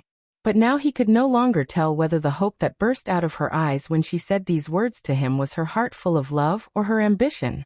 The old Marquis found it hard to say what he wanted to say next, but if he didn't say it now, he was afraid that he would never have the chance or courage to say it again. He said, "In the face of a national crisis, I know you won't disagree with me on war matters just because you have a grudge against me. But I still want to tell you clearly that I didn't kill your mother." His heart wasn't calm either. No matter how many years had passed, as long as he recalled the matter of Madame Ling Jr., his heart would still surge uncontrollably. The old Marquis said bitterly, "When your mother was sick, she was in close contact with the people of the previous dynasty. I accidentally found a secret letter that she didn't have time to destroy. I learned that she had been secretly contacting someone. At that time, I didn't know who she was contacting, but the letter was full of inquiries about the movements of the Gu family army. So I was vigilant. I ordered the secret guards to keep an eye on her, and secretly intercepted several secret letters. Finally, I found out her identity. You are a general of the imperial court. You should understand what the consequences would be if a spy of the previous dynasty appeared in a family like ours. In order to end all troubles, I decided to secretly kill her. But when I saw you and your two younger brothers, I changed my mind. I wanted to ask her face to face. But he didn't expect to be seen by concubine Ling at that time. The old Marquis continued. I went to find your mother and threw the secret letter in front of her, asking her to give me an explanation. She did not quibble and admitted it on the spot. She said that she was a spy of the previous dynasty. Her goal in infiltrating the Marquis Ding and manor was to plot against me, but I was often not in the manor and she could not find an opportunity. Afterwards, she gave birth to you. Seeing that I doted on you, the remnants of the previous dynasty came up with a plan and decided to have you inherit the Gu family army. You really didn't disappoint and received all of my high regard and expectations. However, things are always changing and developing. The appetite of the remnants of the previous dynasty is increasing day by day. They are no longer satisfied with just taking the Gu family army into their pockets. They have their eyes on you. Gu Chongqing's eyes slightly moved. You still have two younger brothers. In reality, anyone can inherit the Gu family army, but they need a puppet master. As the old Marquis spoke, his eyes suddenly became cold. They want to take you away and train you into the most outstanding death soldier. Your mother did not agree. Gu Chongqing clenched his fists and the veins on his forehead began to bulge. The old Marquis painfully said, Your mother was clear on their methods, and was even more clear on the consequences of betraying them. In order to protect you from being taken away by them, and to not allow herself to be used against you three brothers, she killed the remnants of the previous dynasty that came to take you away, and then chose to commit suicide. When Gu Chongqing heard this, his body began to gently tremble. The old Marquis looked at him, and a trace of pain flashed through his heart. He sighed and said, There is no wall in this world that does not have a crack. But sometimes, we have no other choice but to stake everything on a single throw. There was no other choice in Madame Ling's death. He had no other choice in hiding it from the emperor. At the time, the emperor and him had planned to have him pretend to disband the Gu family army to lower Empress Dowager Zhuang's vigilance. In reality, he had let out a sigh of relief. Not having to inherit the Gu family army was a good thing for Gu Chongqing. If he did not sit in that position, it would not be so easy for others to target him. But things did not go as he wished. He took the 100,000 Gu family army and came to the frontier fortress as the commander of the entire army. The remnants of the previous dynasty treated traitors with outrageous methods. The old Marquis could not imagine how they would take revenge on Madame Ling's son. He would rather that Gu Chongqing had never come to the frontier fortress. He would rather die here. He would rather hand the Gu family army to Tang Yueshan and let Tang Yueshan lead it. He would rather not see Gu Chongqing expose himself to the remnants of the previous dynasty. The reason why the old Marquis felt this way was because he did not know that his other grandson and Gu Jiao had also come to the frontier fortress. They were also the children of the Marquis, and the remnants of the previous dynasty would not let them go. But the remnants of the previous dynasty hated Gu Chongqing the most. He should have been their death warrior, but he had become their enemy. On the other side of the room, Gu Chengfeng was completely dumbfounded. He was more shocked than Gu Chongqing. First of all, he did not know that his eldest brother was here. Since his eldest brother could come to the governor's mansion to visit his grandfather, why didn't he go to the wounded barracks to see him? Secondly, he thought that his mother was angered to death by Madame Ling. Later, Madame Ling's injustice was cleared. He thought that his mother really died of illness. But now he was told that his mother was forced to commit suicide? Also, since his mother was a spy of the previous dynasty, then he was half a spy. Hearing this, Gu Jiao combined it with her dream. Many mysteries were solved. No wonder she felt that the remnants of the previous dynasty were taking revenge on the Gu family. It turned out that they were punishing Madame Ling's betrayal. First they cut off the heads of Gu Chengfeng and the old Marquis. Then they destroyed the Gu family army and cut off Gu Chongqing's legs. Madame Ling could not rest in peace in the netherworld. Look at what became of the son you refused to hand over. And look at the Gu family army you failed to take down for us. They all became corpses. You can't get them, so you destroy them. You are so sick. Tang Yushan was the last person to dig his ear out of the wall. To be honest, he was also very shocked. He had never expected that the Marquis Ding, and who seemed to be well-behaved, would create such a big mess. What was wrong with him and his sister-in-law crawling in the dust? What was wrong with Tang Ming being dissolute and domineering outside? Was there someone who married a spy and gave birth to 3 little spies that were so sinful? Tang Yushan suddenly felt that his image was unprecedentedly glorious. He thanked his colleagues for setting him off. After the shock passed, Tang Yushan began to make his own plans. When he went back to the Empress Dowager and His Majesty to report 1, 2, or 3 little spies from the previous dynasty, how much merit could he obtain? As soon as this thought flashed through his mind, Tang Yueshan felt a little cold on his forehead. He came back to his senses and looked carefully. He saw Gu Jiao standing in front of him with a huge needle in her hand. He turned pale with fright and his body trembled. "What are you doing?" Gu Jiao pushed the syringe with her thumb. "Injecting, poisoning you." Tang Yushan. The newest chapter of this book is not finished yet. For more exciting content, please scan the QR code below to download the app. Novels are updated at a faster rate. Millions of novels are free to read. Novels with connotations that can't be found online are all available here. https://www.zhhbqg.com/89642_8964286/10939027. HTML Genius 1 second. Remember this website address. www.zhhbqg.com. Bikugo mobile reading website. zhhbqg.com. You're tuning in to the Earbook Haven YouTube channel. Don't forget to subscribe and join us on this journey to catch the most captivating stories.